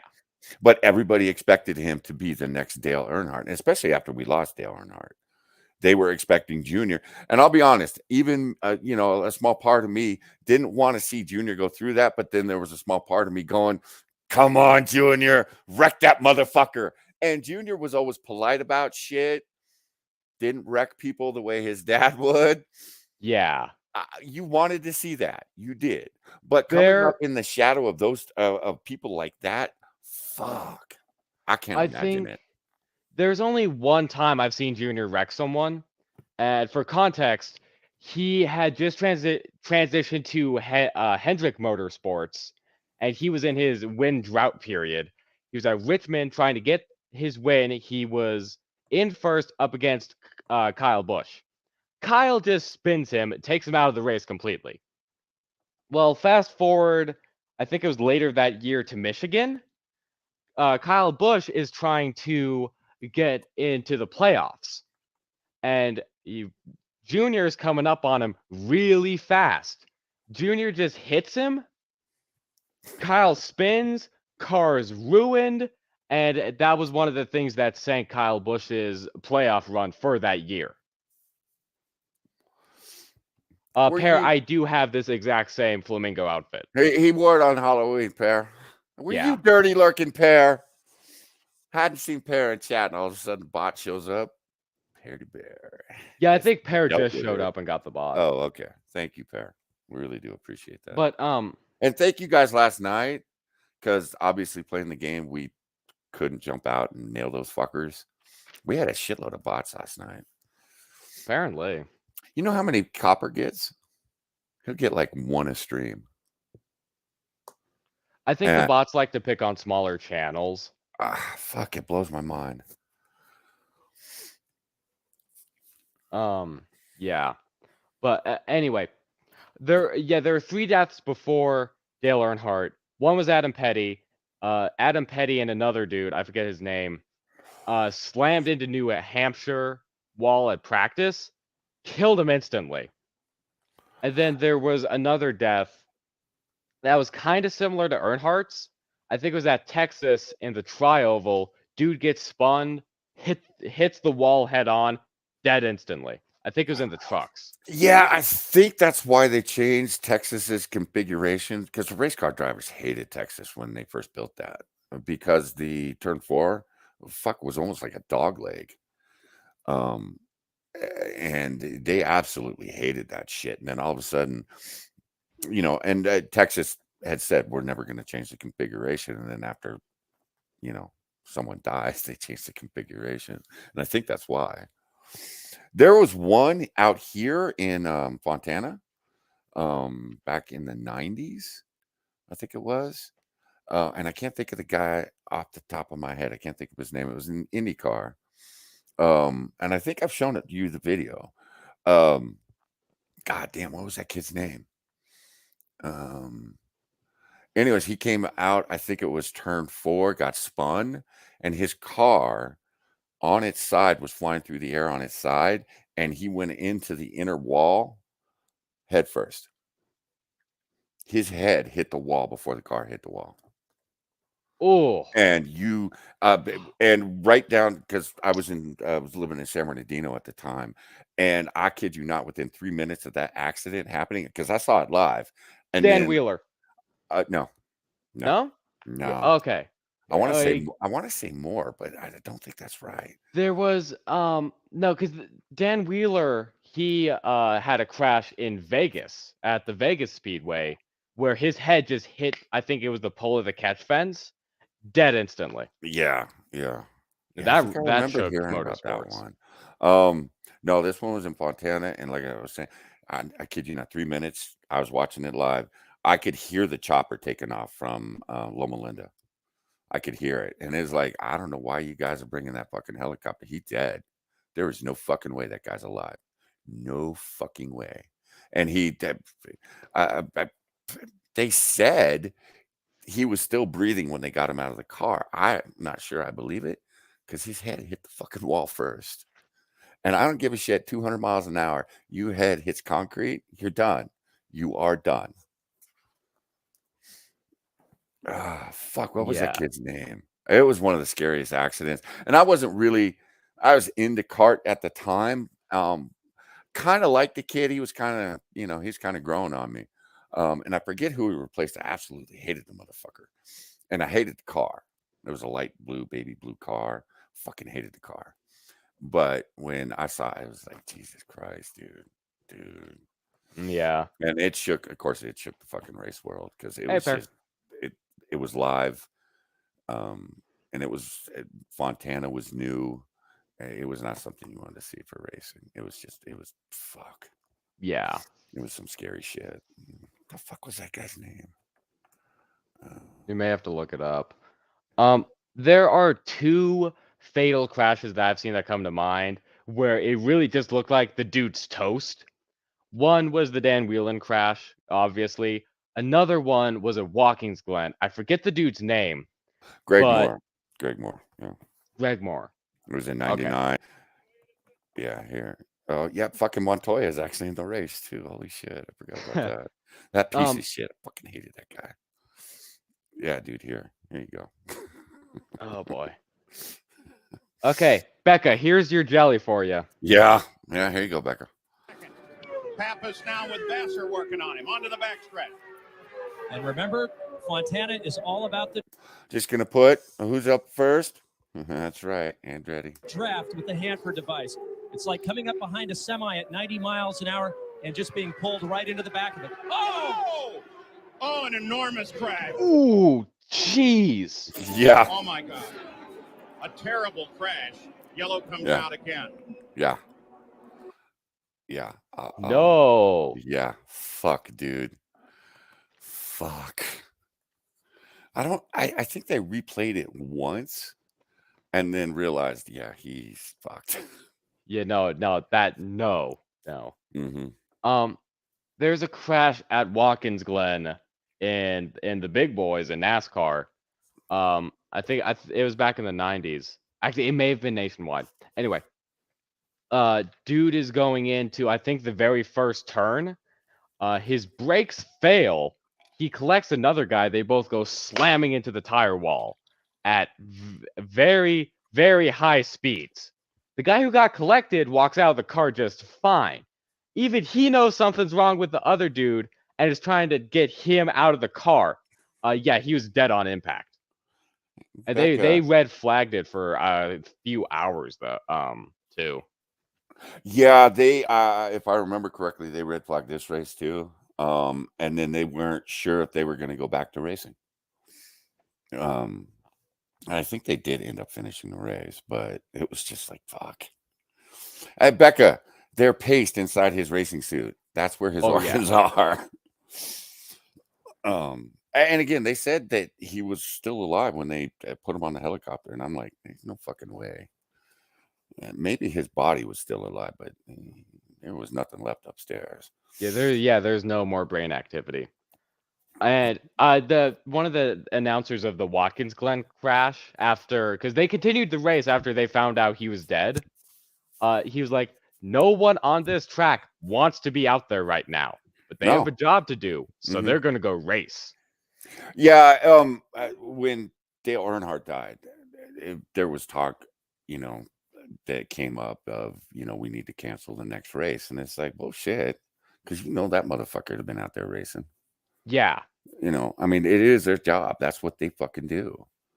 And you hate seeing it. I mean, and I think we've become immune and we forget just how dangerous this shit is. We got reminded last year when Newman.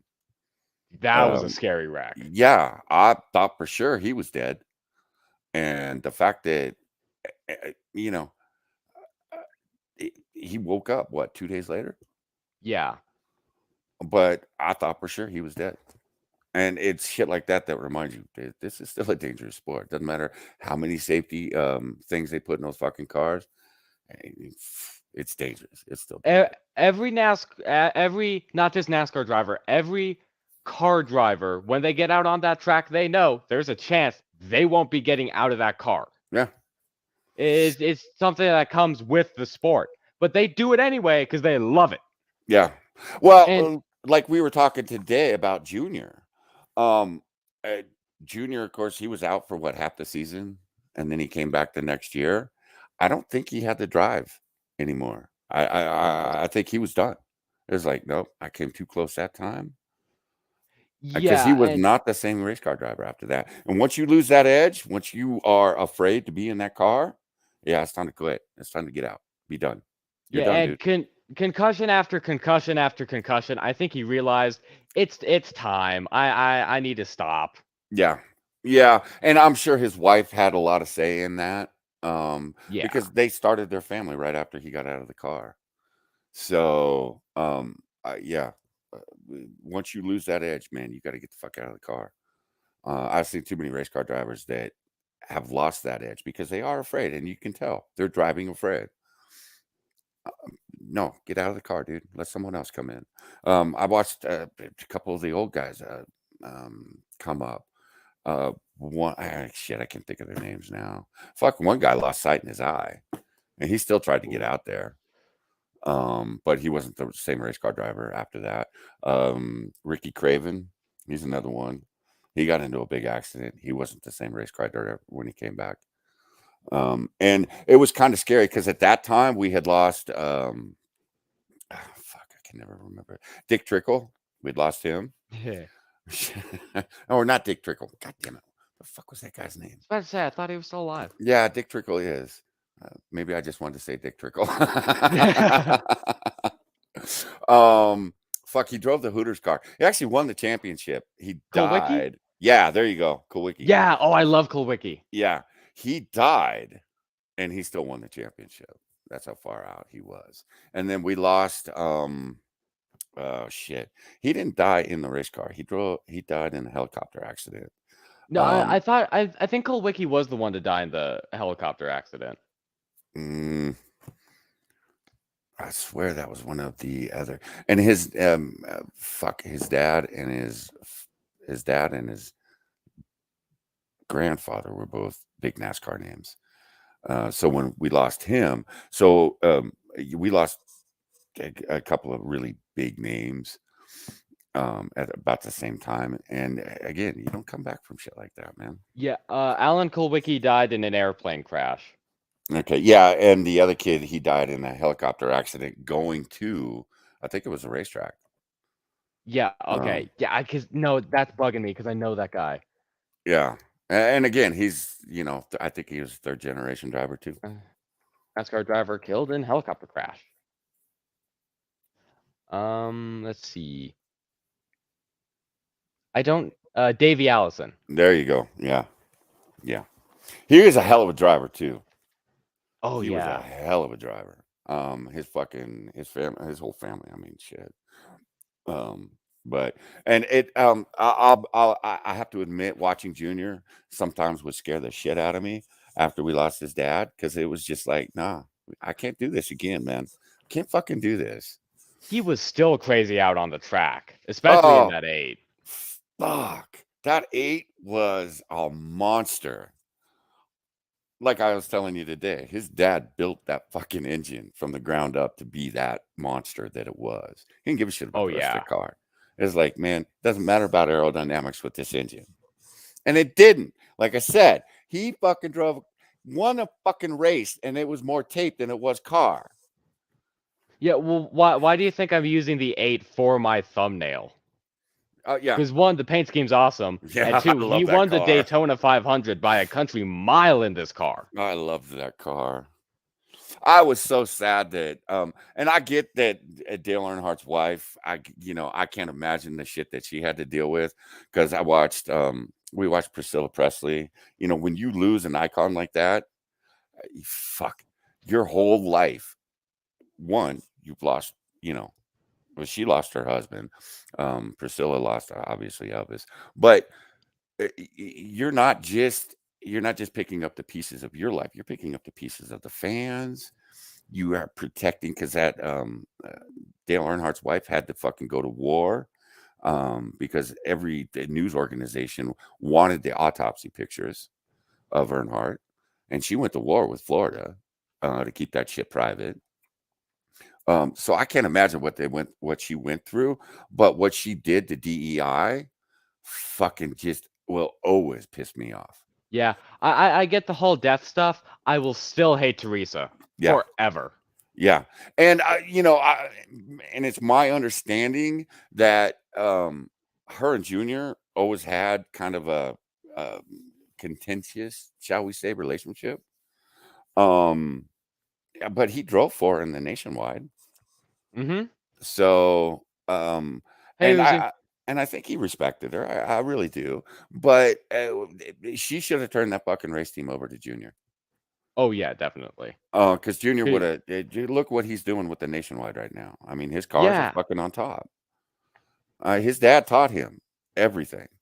So, but again, I can't imagine what that woman went through. I mean, you are dealing with a race team, you're dealing with the fans, because of course the fans, fuck. I had a hard time going back to watching racing after we lost Dale. The only reason I did is because of Junior. Yeah. So I And can't imagine what she went through. I think Teresa handled the death well. She did not handle NASCAR well. In fact, when she merged with Chip Ganassi Racing, Oh fuck, that pissed me off. Fuck. I think after that was after DEI just completely folded, Ganassi just outright said, "Yeah, she doesn't care about the racing. She just doesn't. Yeah, and She was not interested in it at all." Again, if you don't want to be a part of it, then turn it over to someone that does. Because Junior was trying to get 50% control of the race team. He wanted to stay with DEI before he moved on. And watching someone else drive the 8, fuck, that was wrong. And even though, and I love Mark Martin, and I wanted to see DEI kind of resurrect, but even he couldn't do it. I love Mark. He will always be one of my favorite NASCAR drivers, but not even he could put that team back together. Mm-mm. And he was excited too when he signed up with DEI, because remember he'd retired. Yeah, he retired a bunch of times. Well, he retired. They gave him a rocking chair, and he just kind of looked at it, and then we hear, Daytona's coming up. Mark Martin's gonna be in the fucking car again. And we're like, wait, didn't you retire? It's like, yeah, but I ain't ready for that fucking rocking chair. And so he did part-time racing for another 5 years. So you didn't really retire, Mark. Yeah, because Mark was racing for Gin Racing. Hey, Eagle. Yeah, I know, right? And he was like, I want a part-time schedule. And I forget what happened with the contract, but something went wrong. Eventually, DEI acquires Gin. They acquire Mark Martin too, so he races there, and then he retires. Then Hendrick goes up to him and he goes, "Hey, I want you to race in my flagship car." And he's sitting there and he's thinking it over. Eventually, he says yes, as long as he gets to do part-time. Yeah. Eventually, a little bit more negotiations. He does, I think, a full-time season to start with, and then a couple part-time seasons. After the first full-time season, no, he wants more full-time seasons. Yeah. That he wanted to retire, but he also didn't. Well, that's another motherfucker. It's like, dude, don't retire, because you ain't done, because you knew he wasn't done. There was no way. He still had too much race left in him, and he was not. I think when he got out, and then you're coming up on the season, and you start to get that itch again. It's like, dude, just fucking sign on the dotted line, man. He was excited when he went to DEI. He honestly thought some great things were going to happen, but nah, that bitch had fucked that team up too much. And again, I have a hard time holding it against her, because I can't imagine going through that. I just can't. But the shit that her and Junior went through, the fact that it was as public as it was, that's what pissed me off. It's like, you guys could have kept this shit. And Junior, Junior's a private dude. He didn't want this shit out in the fucking public. So it was her. You fucking know it was her. And and you could feel Junior just getting exasperated. The last season he was with DEI, you could just feel it. Every interview, you could just tell that it was done. He was going to have to move on. He was not going to be able to, do this. And he was going to have to move to a different race team. And I know it pained Junior to move on, but he realized that if he wanted to keep racing in NASCAR, like he wanted to, like his father wanted him to, then he needed to move on from DEI. Yeah, that was a sinking ship. Yeah, and the problem he had was he went to a team that already had 2 top shelf drivers. I mean, Jeff Gordon and Jimmy Johnson. He always kind of seemed like the third wheel. And I always felt sorry for whoever got put in the 5 car. You had Brian Vickers, Casey Kane, and it was like, are you all really on the same team? Are you though? Yeah. Well, I raced for Hendrick. Really? Really? I'm not sure I you raced for Hendrick, dude. I don't get it because the 5 is Hendrick's flagship car. Yet they always put the worst drivers in it. They finally got someone top tier with Larson, but you had Casey Kane when his career was dying. Well, Casey, I thought Casey was going to do far better in that car. Yeah. Because he'd been with Ganassi, and then he went to I forget who else he went with, but he was in a piece of shit car He at the he beginning of started his at career. Evernham. Yeah, there you go. And he was able to make that car do shit that it shouldn't have been able to do. Your mother and I absolutely fell in love with him as he was coming up. So when he went to Hendrick, I was like, okay, cool. Okay, cool. Yeah, no, it was like, y'all putting him in the 5. Fuck. Well, it's nice knowing you, Casey. Because that pretty much ended I liked him because his car was red. that ended his career, man. Well, his Brian career was Vickers. already in a slump. Yeah, Brian Vickers, same thing, man. He got over there and it was like, wow. Is it the car or something? It's the number 5, isn't it? But then didn't they put Chase in that car at the beginning? No, they put Chase in the 24 Oh, that's right. because That's Jeff right. retired. Yeah, because Jeff retired. That's right. Yeah, I was kind of sweating there for a while. I thought Bowman was going to end up in the 5, and I'm like, but I like this kid. Don't fuck him up already. Oh yeah, Bowman's my favorite. Well, okay, so you had Kyle Busch in the 5, him in the 5. It was good, but it wasn't like how he is in the 18. Yeah, you had Terry Labonte in the 5. No one remembers Terry Labonte. I do. I loved him in the 5 because he had some great years in the 5. Actually, was it the 5? It was the Kellogg's car. Yeah, it's the him 5. him and Earnhardt, man, used to go fucking banging heads all the time. The fucking 3 in the 5, it was like, oh, shit. Well, okay, where's Rusty? Because Rusty's gonna get in the middle of this shit too. That's why I hate the 2 cars, because of Rusty Wallace, that motherfucker. What'd you think of it, Eagle? Oh yeah. Did you like the new car? I'm better with it than I was of the car of tomorrow, because that they never should have put that abomination on the track. No, they just shouldn't have. That was not a stock car. I gotta say, I love the next gen car. I think it's performing really well so far. Couple of issues. It may just be the teams. I personally love it. But the car of tomorrow was the best NASCAR car that's ever been put on a track. Fuck right I will off. stand by that. You can fuck right off. And I may be biased because I grew up with that car. Yeah. I grew up watching that car. Motherfucker, you grew up breaking that car. Yeah. I get my wife she's a beautiful person. And it has taken her a while to learn how to shop for Johnny. Johnny's really basic dude to shop for. But she when the car tomorrow came out, she got me the first 2 88 cars, one blue and one green. And I took the green one out of the box and set it on top. I think it was on top of the TV. And a couple of hours later, little Moo comes walking in. He's about 4.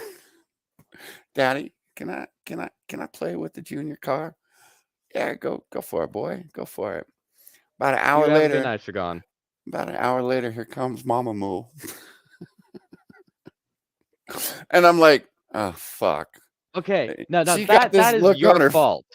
She got this look on her face of, please don't kill my child. And I'm like, he couldn't have done anything to really piss me off. He's my baby, my firstborn. He broke the junior car.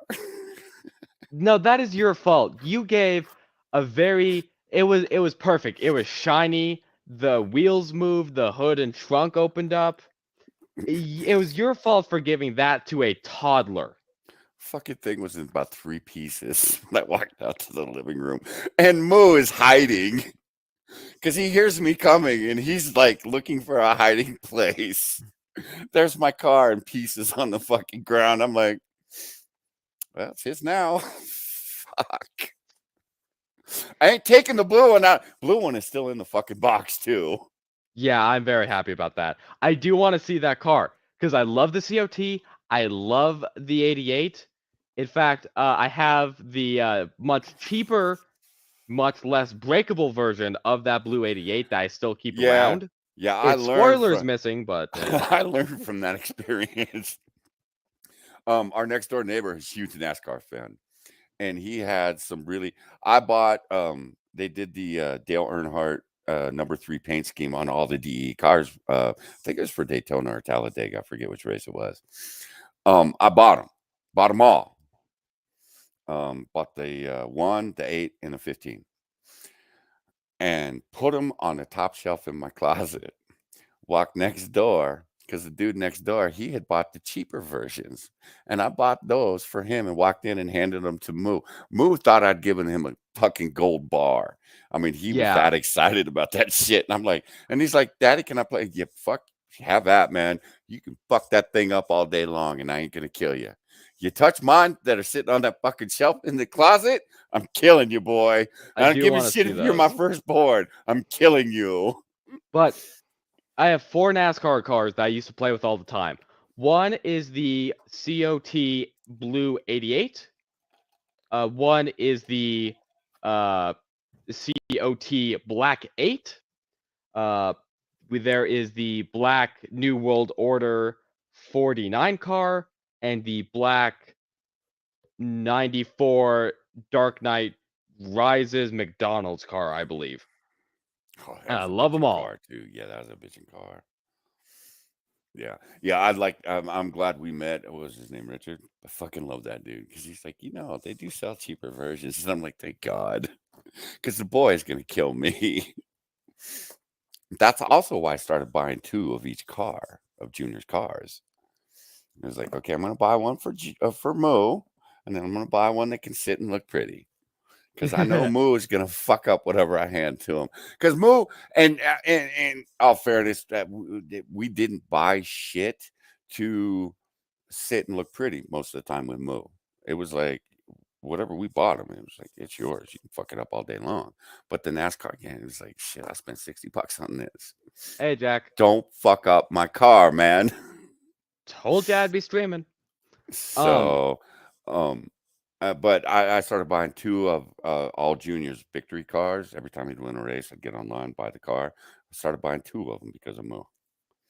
Yeah, and I have a massive collection of cars, not just NASCAR cars, but cars in general. Little toy cars. Yeah, can I tell him what you used to do as a kid? I was gonna tell him, but yeah. Oh, okay, go for it, man. And what I used to do, I was a dumbhead. I wouldn't watch the NASCAR races. No, I would put on my own races. And keep in mind, I'm like 7 to 10. That's how long this lasted. No, I would hold on my own races. You started that shit up at your grandmother's house when we were still living with her. So you were yeah, like 4. 4, yeah. Yeah, and we have. I'm gonna guesstimate at how many diecast cars we have. We have about 2, maybe 300 diecast cars. Yeah. Because every time, Moo and I, like I said, he'd been traveling with me since he was 6 weeks old, and once or twice a month, I would have to drive to Huntington Beach to see my pain management doctor, and then of course we'd go straight to the drugstore. And every time we go to the drugstore, there's little Moo take off and come back with a new diecast car. And I'm like, Jesus Christ, child, don't you have enough already?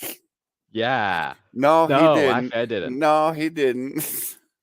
And what I would do is I would get this car is like the Ferrari Enzo Ferrari. That was my favorite. And what I do is grab some construction paper, crayon, and some tape, and I'd make. Johnny's watching me. He's taking notes. And I'd make sponsors and numbers, and I'd tape them onto the car, and I would get 50 of them. And I would host my own races where I was the best, and I would lap them all 3 times over. But I'd host my own races, and I keep track of the numbers and who was in front. And this was all a lot for a 6-year-old me, but I was doing it. I was having fun while doing it. Yeah, holy shit. I would come out and I kid you not, there would be little construction numbers all over the fucking house. And it's like, boy, the fuck are you doing? And I walked into the living room the first time he'd done this, and I'm like, huh, you know what? I'm not asking a goddamn question. I'm just gonna turn around and walk away.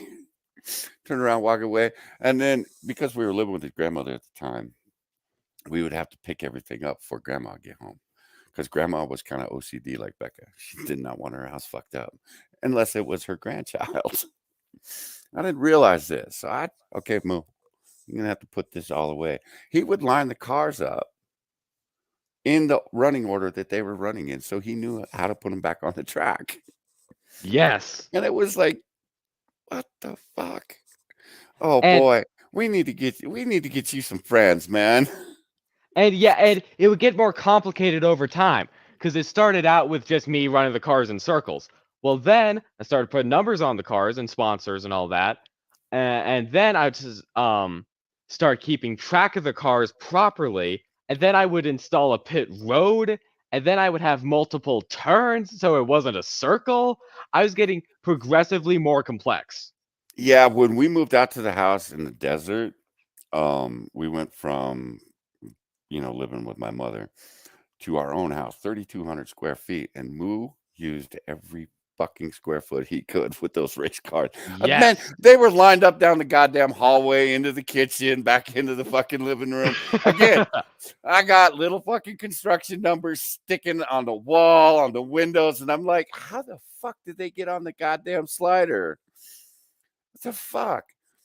I'm walking down the hallway and all of a sudden I got something stuck to my foot. Of course, it's one of the fucking sponsors to the car. And I'm like, Mo, you lost the sponsor, man. I don't know which car it goes to. He fucking knew. Yeah. He absolutely fucking knew which sponsor went to which car. I don't know how I did it. And he's not lying when he's talking 50, 60 cars. And he knew where every one of them motherfuckers was supposed to be. Night, Pear. Night, Pear. You sleep well, man. And eventually, towards the end, I started commentating it. So I'd be sitting there, turning around in circles, getting myself dizzy because I would sit in the middle of all of the cars on my knees. Like, oh, Scott Speed wrecks Joey Logano, and Joey Logano explodes in a fiery ball, and I chuck the car. I'd actually throw it, and I watch it bounce like it was a real race car, and it was a proper wreck and all that. This is great. And I still love thinking of kind of schemes like that because I treated them all like it was separate paint schemes I was doing, and I would change out the sponsors and the numbers. And back in the day in NASCAR games, we had NASCAR 09 for PS3. Not really a good game, but I love the paint booth in it.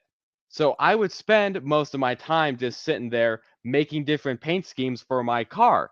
And I kid you not, I have about 50 paint schemes on my PS3 right now for trucks and and the Sprint Cup cars. Yeah, I never quite understood Moo because I figured because he used to watch me play that game all the time, and Daddy was very basic. He had two cars, one black and one red. That was it. Moo, man, he's lighting shit up. He's pulling in all these different colors. He's got all these different stickers on it. And I'm like, how the fuck did you do that? Oh, Daddy, here, let me show you. Yeah. And and in 09, I would have it all like separated for the holidays. I'd have the Halloween car and the St. Patrick's Day car and the Valentine's Day car. And then I would have the car I'd make for me, and the car I'd make for Kessa, and the car I'd make for Bonsaco. And then I would make the truck version of all those cars. I wouldn't race any of them. But yeah, that's right. You actually did a car for me. Daddy, how Yeah. come you're not using my car? Because it hurts my eyes, child. I would have the Raider car and the Yankee car, and yeah, it was a mess. And I would have like 15 cars that are all the same, except there's a slight difference in the decal or a slight difference in the sponsor. Yeah, I know, Sean. I just looked at the clock and I'm like, oh, I guess I will be firing my stream up. And Eagle, I don't know about that statement about the Legos, because these fucking cars, they would end up under my feet somehow. Yeah. Fuck. And Mo would hear me scream, and was he worried about Daddy's foot? No. My car! Yeah. Did you break my car, Daddy? No, your car's fine. It's not gonna be, because I'm about to launch it through the fucking window. Pick up your goddamn cars. And I would have to get on them at 6 o'clock every night, even out here in the desert, because Mommy's about ready to get home. Mommy did not want to walk into her house being a giant fucking racetrack. And I tried to. I'm like, hon, you got to understand. No, she was having none of that shit. She was having none of that shit. You pick up those fucking cars. Okay. Yes, dear. Yeah. And I think that sparked my love of creating paint schemes, because in 08 and 09 for the PS3, there was nothing better to do. I hated the driving model then. I hate it now. So I never drove the car. I'd either make a paint scheme or slam the paint scheme into practice and just start wrecking people. Yay, Sean's happy. Yeah, he's an asshole. He's What? been an asshole since he's a little kid in these NASCAR games. He's like, Daddy, can we race? And so he had a PS3. I had a PS3. We'd fire up a race. I'd be, in my bedroom racing. He'd be out in the living room. No, What? we would be in the same room, so that way we could have all the cars on the track. Oh, that's right. But I remember the one race. It was just the two of us. It was just the two of us. Motherfucker, as we are going across the start-finish line on lap 1, puts me right in a fucking wall. Yeah. Oh. And I'm like, are you fucking kidding me? And that's really coming back to bite me. And I paused the game, walked down the hallway, and I'm like, are you fucking kidding me? His mother is dying on the couch. She's giggling her ass off. Moo is sitting there just giggling away too. And it's like, it's fucking conspiracy here. That's how y'all are. So what happened was we ended up going round and round this fucking track, just 2 cars. I finally got that little motherfucker, and I put him into the wall, and then I put him into the inside wall, and his car was broke. Yeah, engine burst into flames and everything. He just had to sit there. His car is parked in the infield. He just had to sit there and watch his daddy race around this track all by himself. No, okay, 2 things. One, there was a really good wreck at Talladega I'm proud of. It was really innocent, and I didn't mean to do it. All I did was I moved, I think it was Danica, down onto the apron while we were going through a turn. Because the AI was really broken in Inside Line, which was the game we did. She came back up on the track in front of the car that was in front of Bonsacco. Bonsacco goes underneath them. Big caution comes out. I'm still proud of that. But all of my wrecking and racing back in those days is coming back to bite me now. Yeah, good. Because I would tell him, now hold on, before we get to, I would go, hey, you know what? They got this thing where you can work as teammates now, dude. And he's like, okay, Daddy. First lap of the first fucking race, what's he do? Big one happened on the first lap of the fucking race, and there goes Daddy head first into the wall. Yeah. And every car behind us fucking piles up on top of Daddy. And I'm sitting there like, he's like, I didn't mean to, Dad. Bullshit. You fucking turned that car right into me.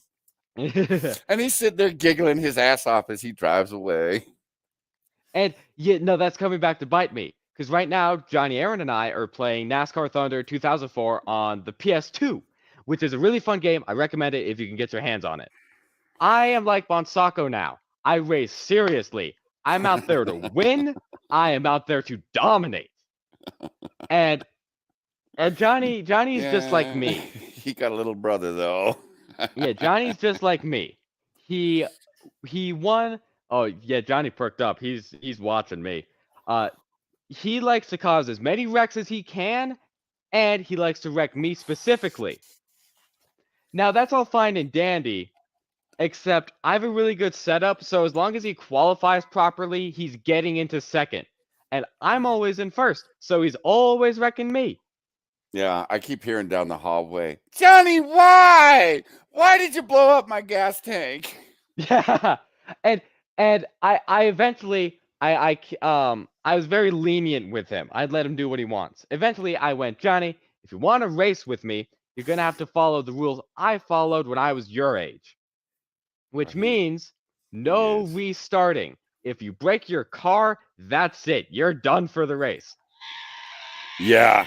I don't know if yeah. you heard that, but he That's doesn't the want to same- race with me anymore. It's the same scream you let out when I made you sit there and watch me go around the track 50 more times, you asshole. Yeah.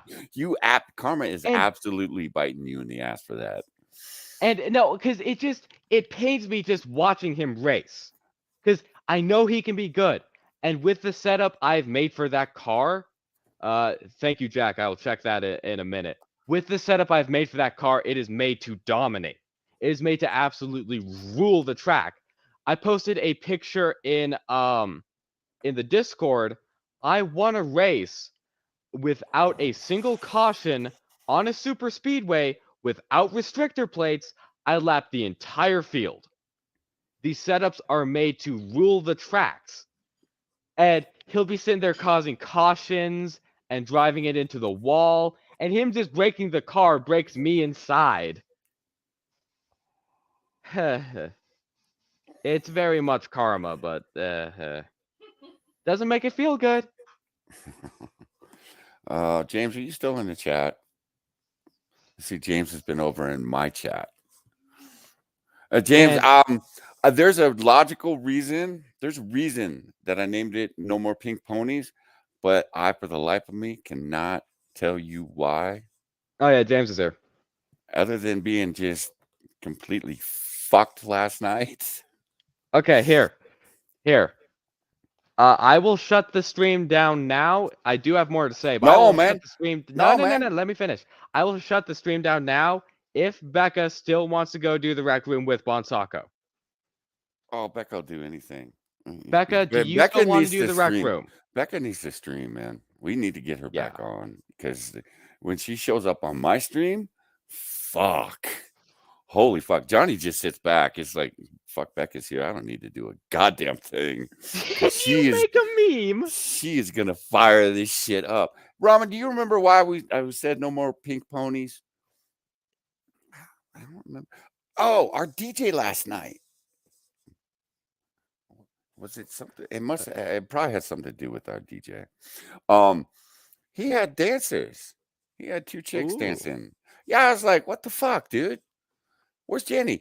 Jenny, of course, was back there, but it was like, no, dude, we don't need these chicks. Get these skanky broads out of here. They were all like dressed up in their own little dance outfits and shit. It's like, no, man, we need Jenny in her sweats and her t-shirt. Just get up on that coffee table, girl. You go. He got up on the coffee table while he was singing. Ooh. We were trying to do the assless onesie too. He wasn't having any of that shit. So, real quick, Jack made a meme about me explaining my intricate NASCAR setups and my toy NASCAR races. Yeah, that's about right. Yeah, that's about right. Yeah, good. Hey, good one, Jack. That's a good one. I like that one. Okay, Becca, I need a yes or no answer because if I don't get an explicit no, I'm gonna keep. Or if I don't get an explicit yes, I'm just gonna keep going. All right, I'll get the link to you. Because I have genuinely more stuff to talk about and more stories to tell. Well, hell, let's just go fuck up my channel. That's what it's there for. Oh, do you want me to tell my intricate NASCAR stories on your channel? Well, shit, yeah. Shit, hey, that will be a breath of fresh air over on my channel. The sewage that we have been doing to my channel. Oh my god. Okay. All right, let me get the link to you, man. So you get the link. All right. I'm gonna duck out and get that shit fired up. Wait, what time are you going? Let's see, what time is it? How about 10-minute break? We can go at 10:30. 10-minute break. Okay. Okay, Yeah, I'll we'll go at shut this 10:30. down. Hey, show up whenever you want, man. Yeah, Becca, I'll be carrying my style on over to the rec room so I can wreck that. So, I will let you and Becca go get set up. There's the link. Yeah, Moose gonna join us, Becca. Yeah, Moose I'm gonna join coming. us. Don't clip Yeah. Especially when you're talking to your internet mother like that, man. that. All right, I'm gonna dip out. Thanks for having me, Mo. It's always a pleasure. I love you. Hey, the stream's always open. Kind of like you. Kind of like your butthole. I wonder what's Yeah, inside your I knew it. butthole. I knew it. I knew I'd get it. I knew I'd get it out of you. All right, guys. We'll catch you over on the rec room.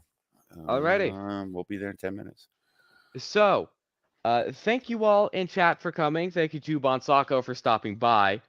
We are going to go raid Bonsako. He's going live in 10 minutes on his channel. Links in chat. Over there, if things go to what I have planned, we will be continuing my conversation on the state of NASCAR and the state of NASCAR video games. Because that is the real reason I did want to do a NASCAR stream, was to talk about NASCAR video games, because I love video games and I love NASCAR. So, we could probably just continue it over there with Becca's little spice of insaneness. So, I aside from Bonsako, I don't really have anything to shill because it's off the rails. I don't really have any plans for this. It'll just happen when it happens. But if you want to know when Off the Rails is going to go live, I'm gonna at everyone in the Discord so that way you know. Hop in the Discord. I know you're like all there already, but just keep an eye on it. And with that, I would like to say once again, go check out Bonsako. We're going to be over there. Thank you all so much for coming and listening to me and Bonsako rant and ramble about NASCAR. I'm so excited to actually be able to share this. I actually took proper notes for once. I took so many I wasn't able to use them all. Thank you for actually stopping by. I didn't expect this stream to get much traction. I hope to see you next time I do Off the Rails or next time I stream in general on this channel. And you all better be over at Bonsako's channel to watch me rant and rave some more. Thank you all for coming. I will see you guys next time.